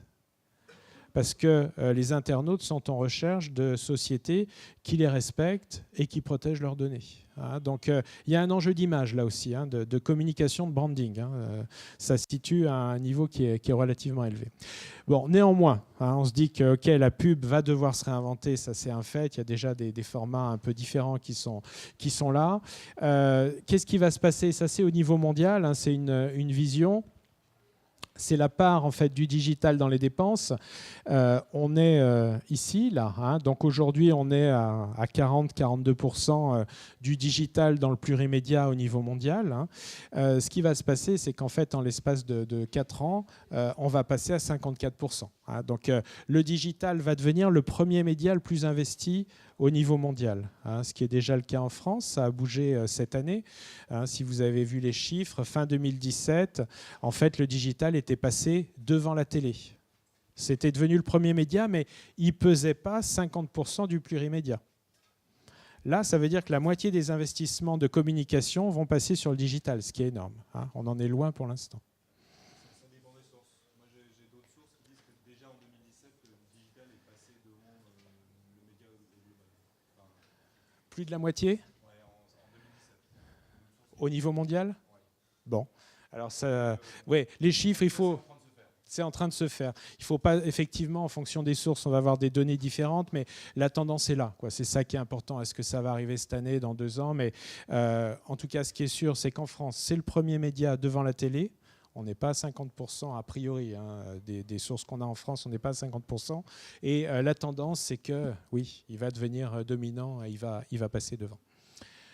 Bon, je vous ai remis ça, mais ça, c'est des choses qui doivent être acquises. C'est sorti en début d'année. Là, voilà, premier média en France. Là, on est sur un focus France devant la télé. Donc ça, c'est la première année que c'est comme ça. On sentait que ça allait arriver. C'est arrivé. Plus 12% d'investissement là, en 2017 par rapport à l'année précédente. Donc c'est important.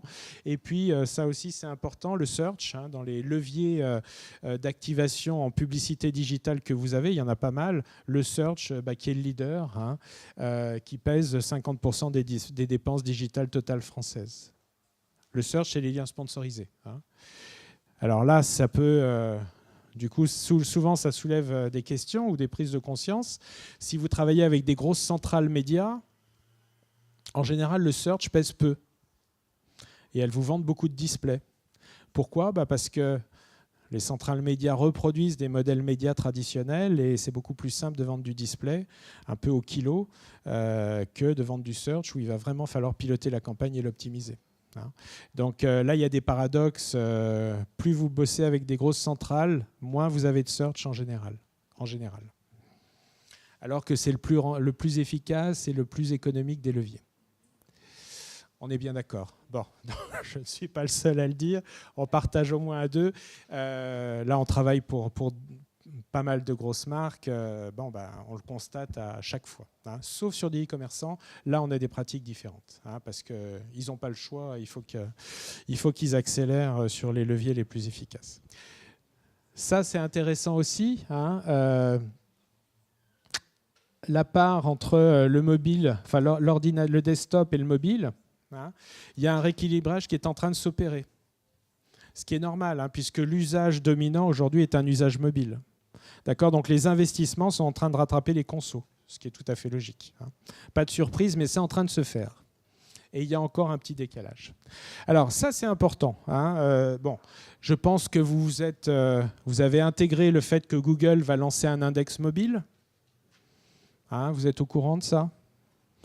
Google est en train de refaire et est en train de déployer progressivement son index mobile. C'est-à-dire que jusqu'à maintenant, quand vous bossiez votre SEO, hein, ce qu'on appelle le SEO, votre référencement naturel, les sites étaient classés par rapport à leur performance ordinateur, desktop. Hein.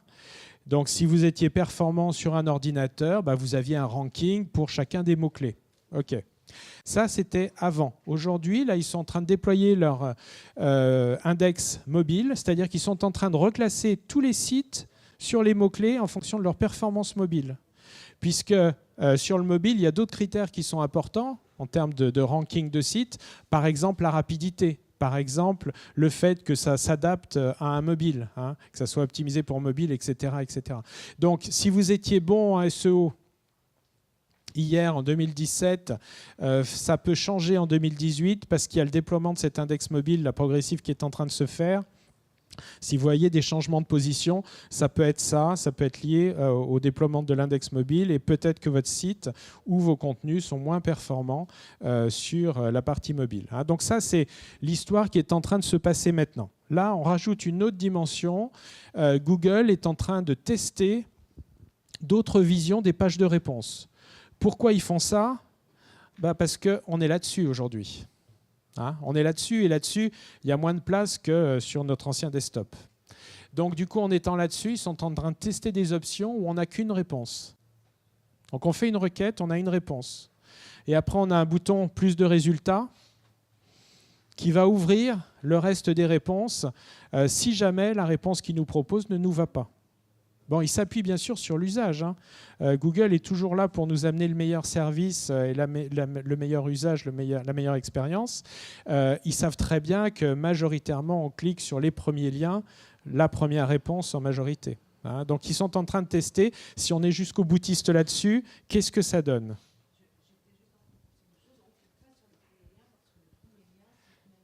Alors, en dehors de la pub, effectivement. Vous avez raison. Vous avez raison, je n'ai pas été assez précis sur le premier lien en dessous de la pub. Donc le premier lien de référencement naturel. Oui, vous avez tout à fait raison. Il y aura des annonces. Hein, il y aura des annonces. Hein, il y aura des annonces. Tout dépend comment la pub est optimisée, c'est clair. C'est comment est-ce qu'ils vont jouer les annonces, où est-ce qu'ils vont les mettre en fait. Hein. Ça, c'est des choses. Là, vous l'avez vu, c'est pareil sur les pages de réponse de Google, elles bougent assez régulièrement. Hein. On s'en aperçoit pas toujours, mais ils testent des options ergonomiques avec tel bloc ici, tel bloc ailleurs. Donc voilà, ils sont en train de tester ça, hein, voir si déjà ça répond en fait à une attente, un besoin d'un internaute.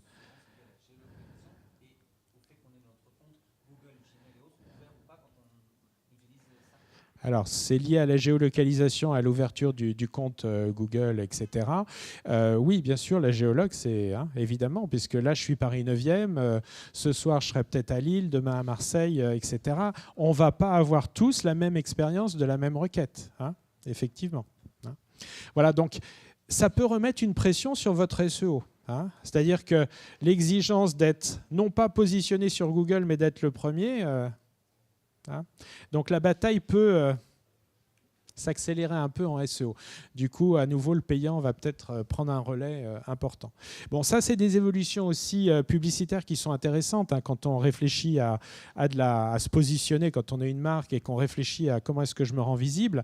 C'est Discount qui vient de lancer ses liens sponsorisés, en fait. Hein. Sauf que là, c'est sous forme de produit. Donc, ça va être, en fait, la capacité que vous allez avoir à être présent sur une page de réponse de ces discounts sous format publicitaire. Donc en type suggestion, ce que fait Amazon déjà depuis longtemps. Hein, donc ça, c'est des nouvelles offres que ça vient de sortir. Ça, c'était ce mois-ci là. C'est des nouvelles offres qui sont proposées par ces discounts. Donc intéressant parce qu'ils ont un potentiel qui est vraiment important. Alors. Par contre, ça reste les plus nuls en termes de livraison. Alors là, je ne sais pas s'il y a eu d'autres expériences. C'est vrai que vous avez des expériences. Ouais. Rien à voir avec un Amazon, donc du coup, rien à voir. Bon. Là, c'est un point de progrès pour eux, je pense, essentiel. Hein, parce qu'en termes d'expérience, hein, puisqu'on ne parle que de ça, c'est très, très insatisfaisant d'un point de vue conso. Alors, des nouveaux formats pub, hein, on parlait de ce côté un peu réfractaire des internautes à la pub. On est en train d'inventer d'autres formats. Regardez, alors là, c'est TEDS en fait, qui invente assez souvent des nouveaux formats. Regardez ce qu'ils sont en train de faire. Vous allez voir, on peut interagir avec la pub, avec la voix. Hein, puisqu'aujourd'hui, la voix devient, ça remplace nos petits doigts. Là, en tout cas, c'est en train d'aller là-dessus. Regardez ce qui se passe. Je vous lance le film.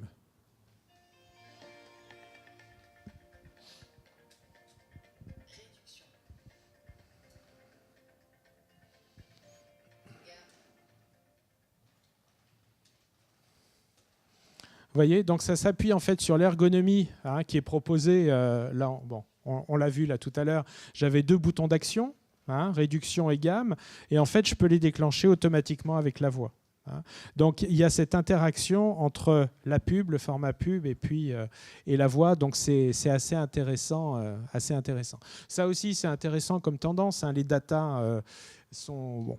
On en parle un peu moins parce que maintenant, c'est vraiment devenu un fonds de commerce et un essentiel.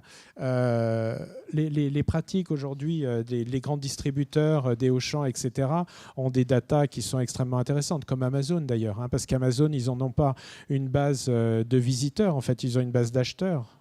Donc c'est juste énorme hein, leur valeur. Là, on est pareil avec Auchan. Du coup, Unilever ou d'autres, hein, bien sûr, n'importe qui d'entre nous, là, si vous pilotez une marque, vous pourriez avoir besoin de ces données. Vous pouvez vous maquer avec un distributeur qui met à disposition ces datas. Ça aussi, c'est des pratiques qui sont en train d'évoluer. Ils étaient très frileux. Hein, les premières pratiques, ça date d'il y a un an et demi. Là, en tout cas, maintenant, on va pouvoir faire du retargeting sur Internet. Donc recibler des gens qui ont acheté des produits, en l'occurrence chez Auchan, en linéaire. Hein, d'accord ? Donc ça, c'est des nouvelles pratiques qui peuvent être assez pointues et qui, en termes de performance et de retour sur investissement, sont intéressantes. Les datas, c'est pareil. Je vais vous mettre des exemples. On va récupérer en fait les datas pour automatiquement et dynamiquement changer la pub qui est diffusé en même temps. Hein. Donc là, c'est un match qui a lieu. Il y a un but de Benzema. Comment ? C'était avant. Il y a un carton jaune.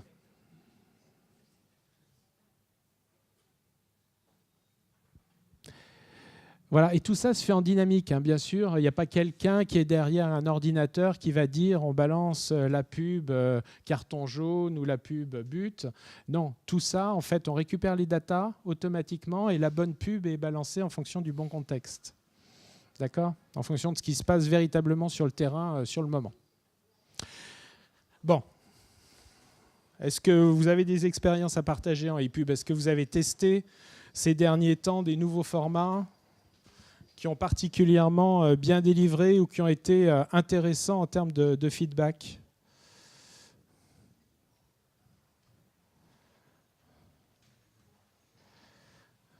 Non? Pas d'expérience particulière? Michel et Augustin, oui.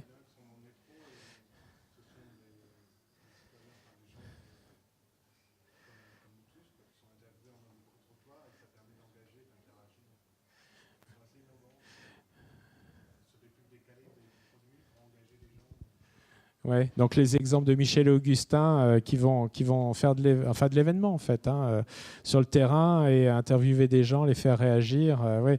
Vous avez peut-être vu, je ne sais pas si vous l'avez vu, cette campagne de recrutement dans le métro de Michel et Augustin, hein, bon, qui était assez géniale. C'était la DRH de Michel et Augustin qui était dans la rame de métro. Et c'était le battleur, quoi. Hein, elle était là, elle disait « Ouais, les gars, super, on a des postes, on a une boîte hyper sympa. » Mais elle hurlait dans le wagon pour se faire entendre. Hein.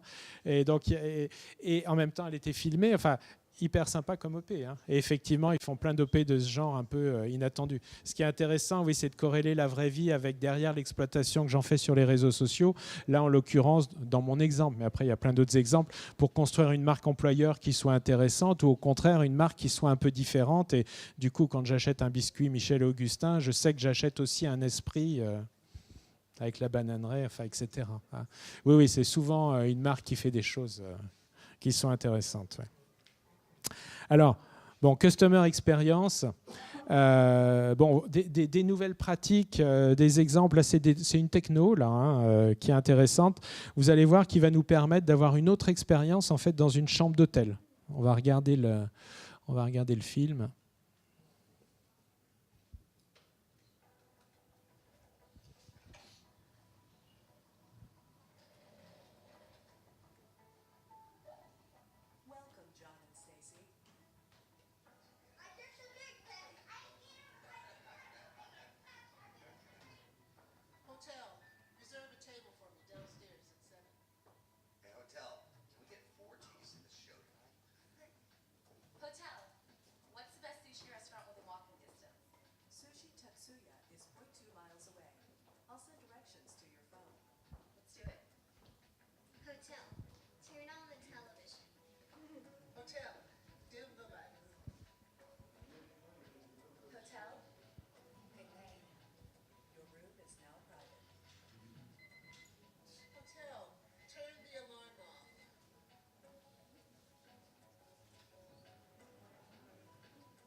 Bon.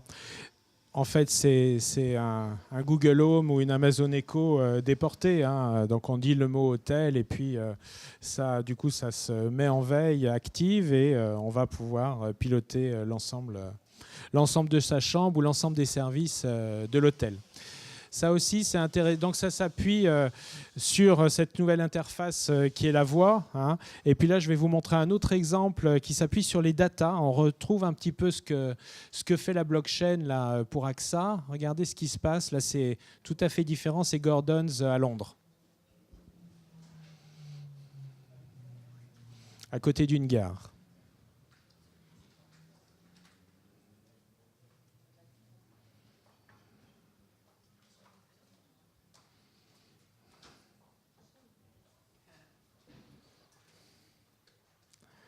D'accord. Donc en fonction des retards, on peut avoir des offres. Plus il y a de messages sur l'offre, plus on va avoir un prix discounté sur le verre de Gordon's à côté de la gare dans les bars qui sont partenaires.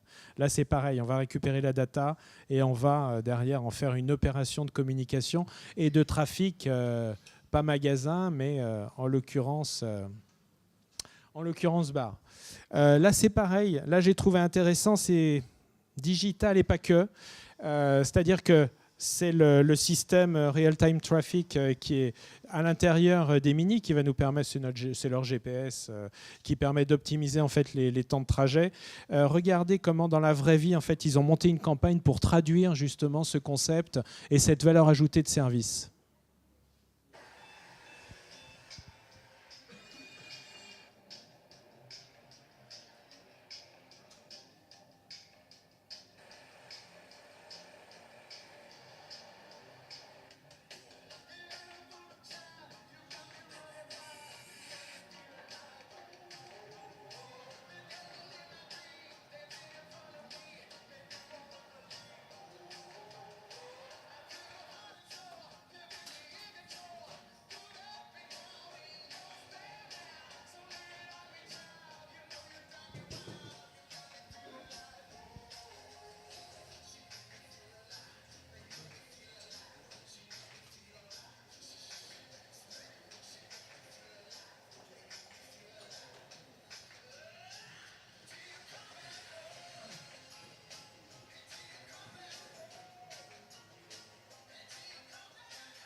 Bon, je l'ai laissé. Pourquoi? Parce que c'est sur la notion d'expérience. Hein. D'un truc digital, je vais le faire toucher dans la vraie vie. Hein, j'ai trouvé assez intéressant comme traduction. Bon, ça, je vais le passer parce que je vois que le temps passe. Il faut qu'on avance peut-être un peu. BNP Paribas, là, c'est pareil. Hein, c'est des nouvelles façons de faire des anciens métiers et des anciennes pratiques. Regardez.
Bon, intéressant, ça nous permet de trouver des biens et surtout ça nous permet en live de faire une simulation de crédit, d'emprunt, avec les paramètres qu'on veut rentrer, le montant des travaux, enfin, etc. etc. Hein. Donc, c'est des anciens métiers, c'est des choses qu'ils faisaient déjà. Simplement, là, on facilite vraiment le système parce que sinon, pour avoir ça, il fallait téléphoner à sa banquière, prendre rendez-vous, avoir le rendez-vous, qu'elle nous fasse derrière une offre, une simulation, enfin, etc., etc. Tout c'est un process qui était relativement long et à faible valeur ajoutée. Alors, les réalités, ça aussi c'est un sujet assez intéressant avec le digital aujourd'hui parce que les technos sont en train de bouger, réalité virtuelle, réalité augmentée, enfin toutes ces choses qui nous permettent au final, c'est quoi? C'est des exhausteurs d'expérience, hein, toutes ces réalités. Hein. C'est pour ça que c'est des choses qui sont en train de bouger. Google est en train de travailler aujourd'hui sur une nouvelle technologie qui va nous permettre d'expérimenter en fait la réalité augmentée directement dans son navigateur Internet. C'est-à-dire sans avoir de lunettes, sans avoir quoi que ce soit. Hein. On va avoir la sensation d'objet en 3D à partir de son navigateur sur un simple ordinateur. D'accord ? Donc ça, c'est des choses... Aujourd'hui, les lunettes, c'est un peu laborieux quand même. Hein, s'équiper de lunettes. Enfin bon, c'est très bien, l'expérience est super, mais il faut un contexte, quoi, hein, il faut un moment particulier. On ne va pas se mettre des lunettes dans la rue, etc. Ça peut se faire, hein, mais c'est vraiment... Là, on va vraiment le banaliser, on va rentrer dans la 3D. Donc ça, c'est des opportunités pour les marques qui vont devenir extrêmement intéressantes. Hein. On va pouvoir exploiter la 3D dans sa communication. Je ne vais pas vous montrer celui-là. Je vais vous montrer celui-là. Alors celui-là ne se lance pas. Regardez ça. Alors ça, c'est les courses. Hein, c'est les courses hippiques. Regardez ce qu'ils font.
C'est intéressant. Hein, en même temps que la course, en fait, on va pouvoir avoir des visions et des données complémentaires de ce qui est en train de se dérouler sur le champ de course. Hein. Alors qu'on y est ou qu'on n'y est pas. Hein, parce que dans le business model, tout le monde n'est pas sur le champ de course, loin de là. D'accord ? Donc ça permet de s'immerger véritablement dans la course en étant ailleurs. Renault aussi a des tests intéressants. Ils ont monté un partenariat avec Ubisoft justement pour traiter de cette réalité augmentée dans le cadre des voitures autonomes. Hein, parce qu'il faut bien imaginer que ça va être une des prochaines étapes de la voiture autonome. Ça. Qu'est-ce qu'on va faire quand on va être dans une voiture autonome ? Puisque globalement, on sera libre, on sera dispo, on ne sera pas en train de conduire à être attentif. Voilà ce que ça pourrait donner.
Donc ce qui est intéressant, là, c'est la synergie.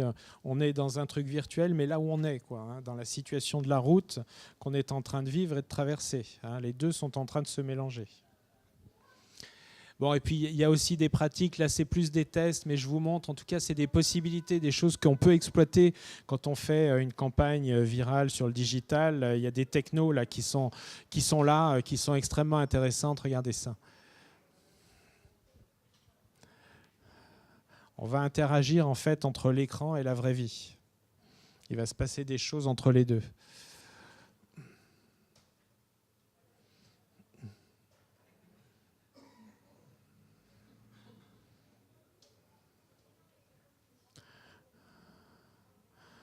Voilà, aujourd'hui on sait faire ça.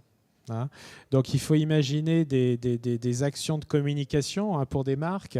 Ça peut être assez étonnant. Ah, là, c'est pareil, il y a un effet, les premiers qui s'en saisissent vont certainement faire le buzz. Hein. Donc, c'est des technos qui peuvent être intéressantes.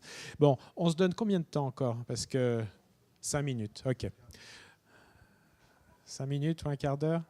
Allez, bon. Je vais passer sur des slides, vous les aurez. Donc là, on rentre sur le mobile, hein, qui est le device dominant. Donc là, on a des études, des éléments d'études qui peuvent être intéressants quand on est sur des marques internationales pour piloter son plan d'action sur les différents pays, parce qu'on s'aperçoit que le temps mobile n'est pas le même en fonction des pays, ni les pratiques. Hein. Là, on voit le temps passé par jour, hein, c'est des minutes par jour. Vous voyez, c'est quand même juste énorme. Hein. On prend notre exemple en France, on serait aux alentours de 100 minutes par jour, juste sur son mobile, hein, ce qui est beaucoup. Alors peut-être qu'Orange, là vous aurez d'autres chiffres, n'hésitez pas à challenger. Il y a des pays où on est encore largement plus. Ça, c'est intéressant. C'est le temps mobile, la répartition entre le temps sur les applications et le temps sur les navigateurs. Vous voyez ? Ce qui est largement dominant, hein, à peu près partout. On est en tout cas au-dessus, on va dire au-dessus de 80%, à peu près dans tous les cas, sur le temps application. Les réseaux sociaux, ils sont pour beaucoup hein, là-dedans, hein, bien sûr, hein, le Facebook, etc. Pareil sur les messageries, sur tout ce qui est les applications qui dominent en fait le monde en position 1, 2, 3. Bon, mis à part la Chine, hein, qui est un cas particulier, regardez tout ce qui est en bleu là, c'est le groupe Facebook. Vous voyez un peu la position du groupe Facebook. Alors il y a des cas particuliers, hein, Japon pareil, la Corée du Sud, donc globalement l'Asie qui est plus à la pointe que nous hein, sur ces sujets.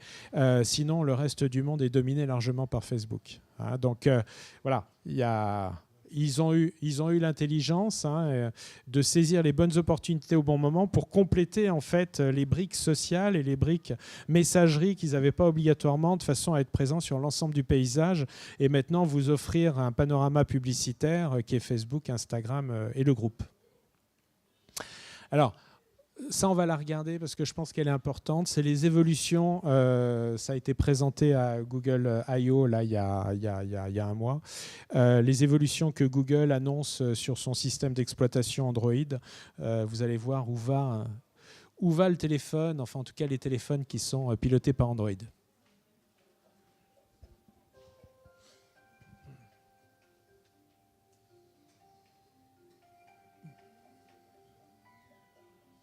Donc là, c'est de l'ergonomie, de la fluidité. Là, c'est de la maîtrise de son temps et de sa consommation.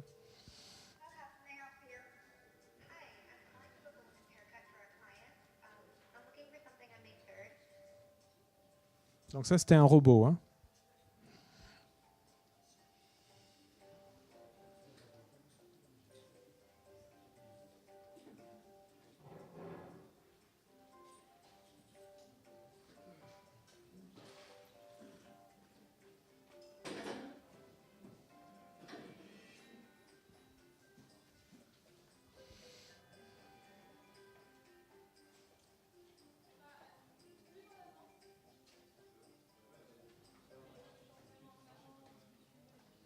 Vous voyez l'expérience, comme elle va évoluer. On a vu de l'intelligence artificielle, on a vu de la voix, là, avec le robot. Ici, la réalité augmentée. Tout ça, en fait, tout ce que certaines briques que je vous ai montrées, puis d'autres qu'on connaît, vont s'intégrer aujourd'hui nativement, en fait, dans les systèmes. Donc, cette expérience-là, on l'aura tous bientôt. Donc, c'est ce qu'on va vivre, en fait, quand on va se promener et utiliser son smartphone. Bon, on va faire quelques slides sur les réseaux sociaux. Ça, je l'ai présenté. Ça, on ne va pas le regarder. Une petite baisse de Facebook chez les jeunes. Ça, ce n'est pas nouveau. Ça date déjà d'il y a 2, 3, 4 ans peut-être. C'est des choses qui sont en train de s'accentuer. Il y a des pertes en fait sur les 13-17 ou pas de croissance sur les 18-24. Donc voilà, je parle bien de Facebook et uniquement de Facebook ici. Des éléments et des datas, c'est souvent des questions qu'on se pose quand on mène des actions sur les réseaux sociaux, quand on fait du community management. Est-ce que je suis bon? Est-ce que je suis performant en termes d'engagement, en termes de reach? Là, il y a des données sur les reach d'une page et puis en fonction du type de visibilité, c'est-à-dire si on utilise du paid, etc. Sur l'organique, vous avez un chiffre. Donc, ça permet de se situer en fait par rapport à ces performances. Pareil sur l'engagement. Vous avez des niveaux d'engagement en fonction que c'est avec une vidéo, que c'est avec une photo, que c'est un lien ou que c'est un statut pour être capable de vous dire je ne suis pas mauvais ou il faut que je continue à progresser là-dessus parce que c'est souvent des choses qu'on a du mal à analyser. Et je vous ai mis aussi les chiffres d'Instagram, parce qu'Instagram est une plateforme assez impressionnante depuis déjà une bonne année, en tout cas qui est extrêmement puissante, plus intéressante aujourd'hui en termes d'engagement qu'un Facebook, globalement. En général, on a des performances et ça, il y a pas mal d'études aujourd'hui qui le confirment, tout va dans le même sens. Donc c'est vraiment une plateforme intéressante à étudier en fonction de vos cibles et de vos business, évidemment. Voilà. Et puis je finirai avec deux exemples. Snapchat est intéressant parce que c'est lui qui innove sur ce marché principalement. Après, il est recopié par un Insta, par un Facebook, etc. Mais c'est lui souvent qui a les premières innovations. Donc là, je vous montre une des dernières innovations, Snappable. Vous allez voir, ils vont encore enrichir en fait leur offre. Donc là, c'est aussi pareil, c'est un petit pas de côté. On n'est pas loin, mais on est un peu à côté. Ils vont intégrer en fait des jeux vidéo à l'intérieur de l'appli. Regardez.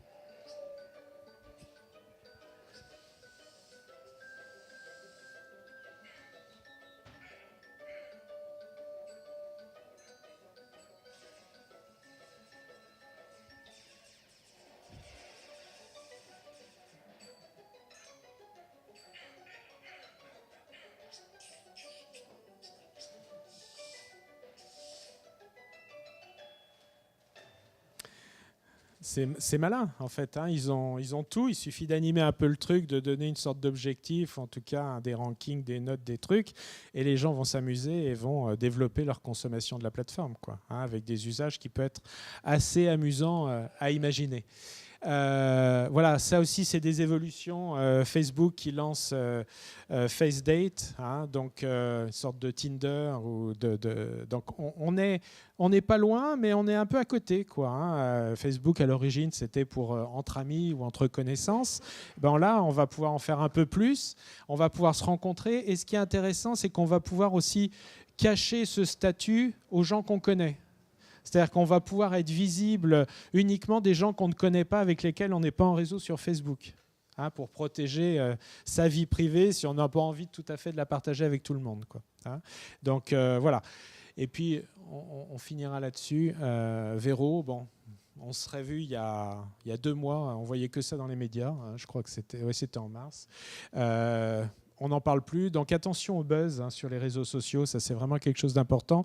Les médias saisissent de certaines choses, de certaines marques, de certaines plateformes. Il y a souvent des décorrélations entre la réalité marché et la réalité média et le bruit journalistique qui est donné. Véro est intéressante, hein, comme plateforme, et je ne dis pas qu'elle est morte, hein, je dis qu'en tout cas, il y a eu un énorme buzz, tout le monde en parlait dans les médias. C'est intéressant, pourquoi ? Parce qu'il protège l'individu, il n'y a pas de collecte de données, donc du coup, c'est une sorte d'anti-Facebook sur le modèle de la gestion de la privacy et de la collecte des données. Donc ça, c'est intéressant, hein, effectivement. Pareil, sur les moteurs de recherche, il y a un moteur comme Quent, qui est un moteur français en plus qui ne collecte pas de données. Donc, bon, mais c'est des épiphénomènes pour l'instant, hein. Donc, qu'est-ce que ça va devenir ? À suivre, hein. Un peu comme Weller, le réseau social privé. Alors, il y en a effectivement, il y en a plein, hein. Aujourd'hui, il y a une tendance vers l'inverse des dominants, en fait, hein. Le côté privacy, petit groupe, je ne suis pas retrouvé, c'est qu'en cercle fermé. Enfin, il y a plein de tendances comme ça qui sont là, pour l'instant, qui n'ont pas fédéré la masse, hein, aujourd'hui. Est-ce que vous avez sur les réseaux sociaux, est-ce que vous avez testé des choses ou des questions ? Oui. Est-ce que vous pouvez nous donner votre vision du rôle et de l'impact des réseaux sociaux pour les entreprises demain ? Voilà. Désolée de conclure avec la question. Alors, je crois qu'il est l'heure. Non. Que dire ? Non, si, il y a des choses qu'on peut dire. Il y a des choses qu'on peut dire. Bon, on connaît la situation aujourd'hui. A priori, je ne sais pas ce que vous en pensez, mais ils sont importants. Hein, vous vous souvenez tout à l'heure de ma slide sur le nouveau tunnel, là, hein, où il y avait justement une extension du tunnel, en tout cas un après-achat et un après-fidélisation. La réponse, à mon avis, elle est là-dedans. Hein, c'est-à-dire de se dire que oui, elle est là-dedans et dans le phénomène des adblockers, en tout cas de recherche alternative à des solutions purement publicitaires. Et je vous ai parlé tout à l'heure d'un dossier qu'on avait fait pour nos abonnés là, sur la preuve sociale et l'importance de la preuve sociale. La vérité, elle est autour de ces 3 choses-là. C'est-à-dire que demain, les réseaux sociaux, est-ce qu'ils auront la même forme ou pas ? Ça, c'est pas sûr. À mon avis, ils vont bouger, ils vont changer. Mais par contre, ce qui sera toujours intéressant dans les réseaux sociaux, c'est la notion, on va revenir peut-être à une sorte de vérité du début, hein, c'était la notion de relation, ça elle restera, mais d'entraide, d'échange, de partage. Hein, parce que versus la pub qui est commerciale, et là on sait très bien que on a tous le meilleur produit du monde là, dans toutes nos entreprises, hein, on est tous les meilleurs. Donc du coup, ça ne marche pas, il y a un problème. Le réseau social va pouvoir redresser ça. Donc je pense qu'il va y avoir une autre utilisation, en tout cas une dimension qui va devenir hautement stratégique pour les marques, qui va être d'utiliser en fait ces réseaux sociaux dans ce sens de preuve sociale et de caution des marques en alternative à la publicité, en alternative ou en complément, hein, parce que la pub restera, elle va un peu se modifier. Mais du coup, ce qui va être intéressant, c'est d'aller rechercher du feedback conso encore plus qu'aujourd'hui. Hein. Bon, c'est une vision, mais en tout cas, il y a aussi sûrement d'autres choses. Ce qui est intéressant, c'est qu'en fait, la notion de réseau social, déjà aujourd'hui, je trouve, a explosé. Hein. C'est-à-dire que déjà, c'est plus obligatoirement les réseaux sociaux qui dominent, c'est les messageries qui sont en train de s'imposer. tout cas de monter beaucoup. Hein, c'est pas tout à fait la même chose. Donc aussi sur les messageries, plus difficile pour les marques de toucher les personnes, hein, parce que c'est un autre système d'échange. Et puis ça va certainement évoluer. J'ai perdu le fil, je crois. Oui, ça va évoluer vers des plateformes en fait. Hein, c'est-à-dire que le réseau social, c'est un peu ce qu'on a vu aussi avec Instagram et Pinterest. Au départ, c'est de la relation, c'est du partage de photos. Simplement, ça devient des plateformes dans le sens où, et ça, c'est des tendances qu'on devinait déjà il y a 2-3 ans, elles ont des personnes, elles ont des visiteurs, il y a du temps passé, il y a une proximité forte à la plateforme et un attachement à la plateforme. Donc, du coup, on va pouvoir développer des relations au-delà du simple échange de photos ou de trucs comme ça. C'est-à-dire faire du e-commerce, peut-être offrir des services, etc., etc. Si vous connaissez un peu WeChat, en Chine, c'est vraiment un exemple qui est, pour nous, qui est scotchant, parce qu'en fait, ça fait, alors je ne sais pas depuis combien de temps a été lancé WeChat, mais ça doit bien faire une dizaine d'années, je pense. C'est une plateforme qui est multiservice, quoi, hein. On peut réserver un billet de cinéma, on peut réserver un taxi, on peut faire des échanges d'argent. Enfin, c'est juste phénoménal, quoi.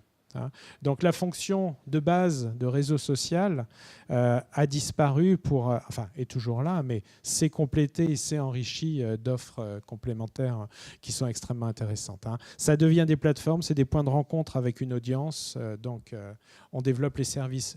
Repensez à l'expérience. Au final, je vais offrir sur ma plateforme une expérience qui est extrêmement intéressante. Voilà. Il faudrait qu'on se revoie dans 3 ans pour voir avec la vidéo si ce que j'ai dit est juste ou pas. C'est très compliqué, honnêtement.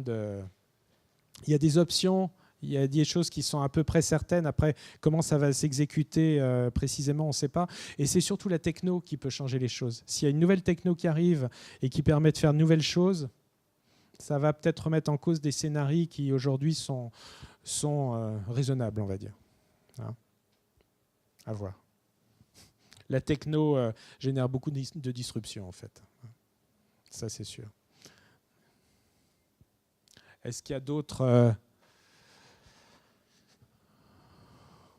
ou d'autres expériences, hein? Non? Bon, on clôture alors? Oui? Bon, alors, on reste tous là. Hein. Je crois que le CFPJ et Orange nous convient à prolonger un petit peu. Florence va nous en dire plus. Donc, je vous remercie de votre attention. Je suis là aussi. Merci. Je reste ici. Donc, on peut prolonger les échanges entre nous tous, bien sûr. Et puis, merci au CFPJ et à Orange de m'avoir invité ce matin. Merci à vous. Merci Pierre, merci beaucoup pour ton intervention très qualitative. On te retrouve ensuite, on peut reprendre un café ici, je vous invite à reprendre un café. On échange, on pose des questions, on parle digital, on parle questions peut-être un petit peu plus précises. Et ensuite, dans une demi-heure à peu près, on prendra un petit cocktail et puis une petite pause déjeunatoire. Est-ce que j'ai oublié quelque chose, Thomas ?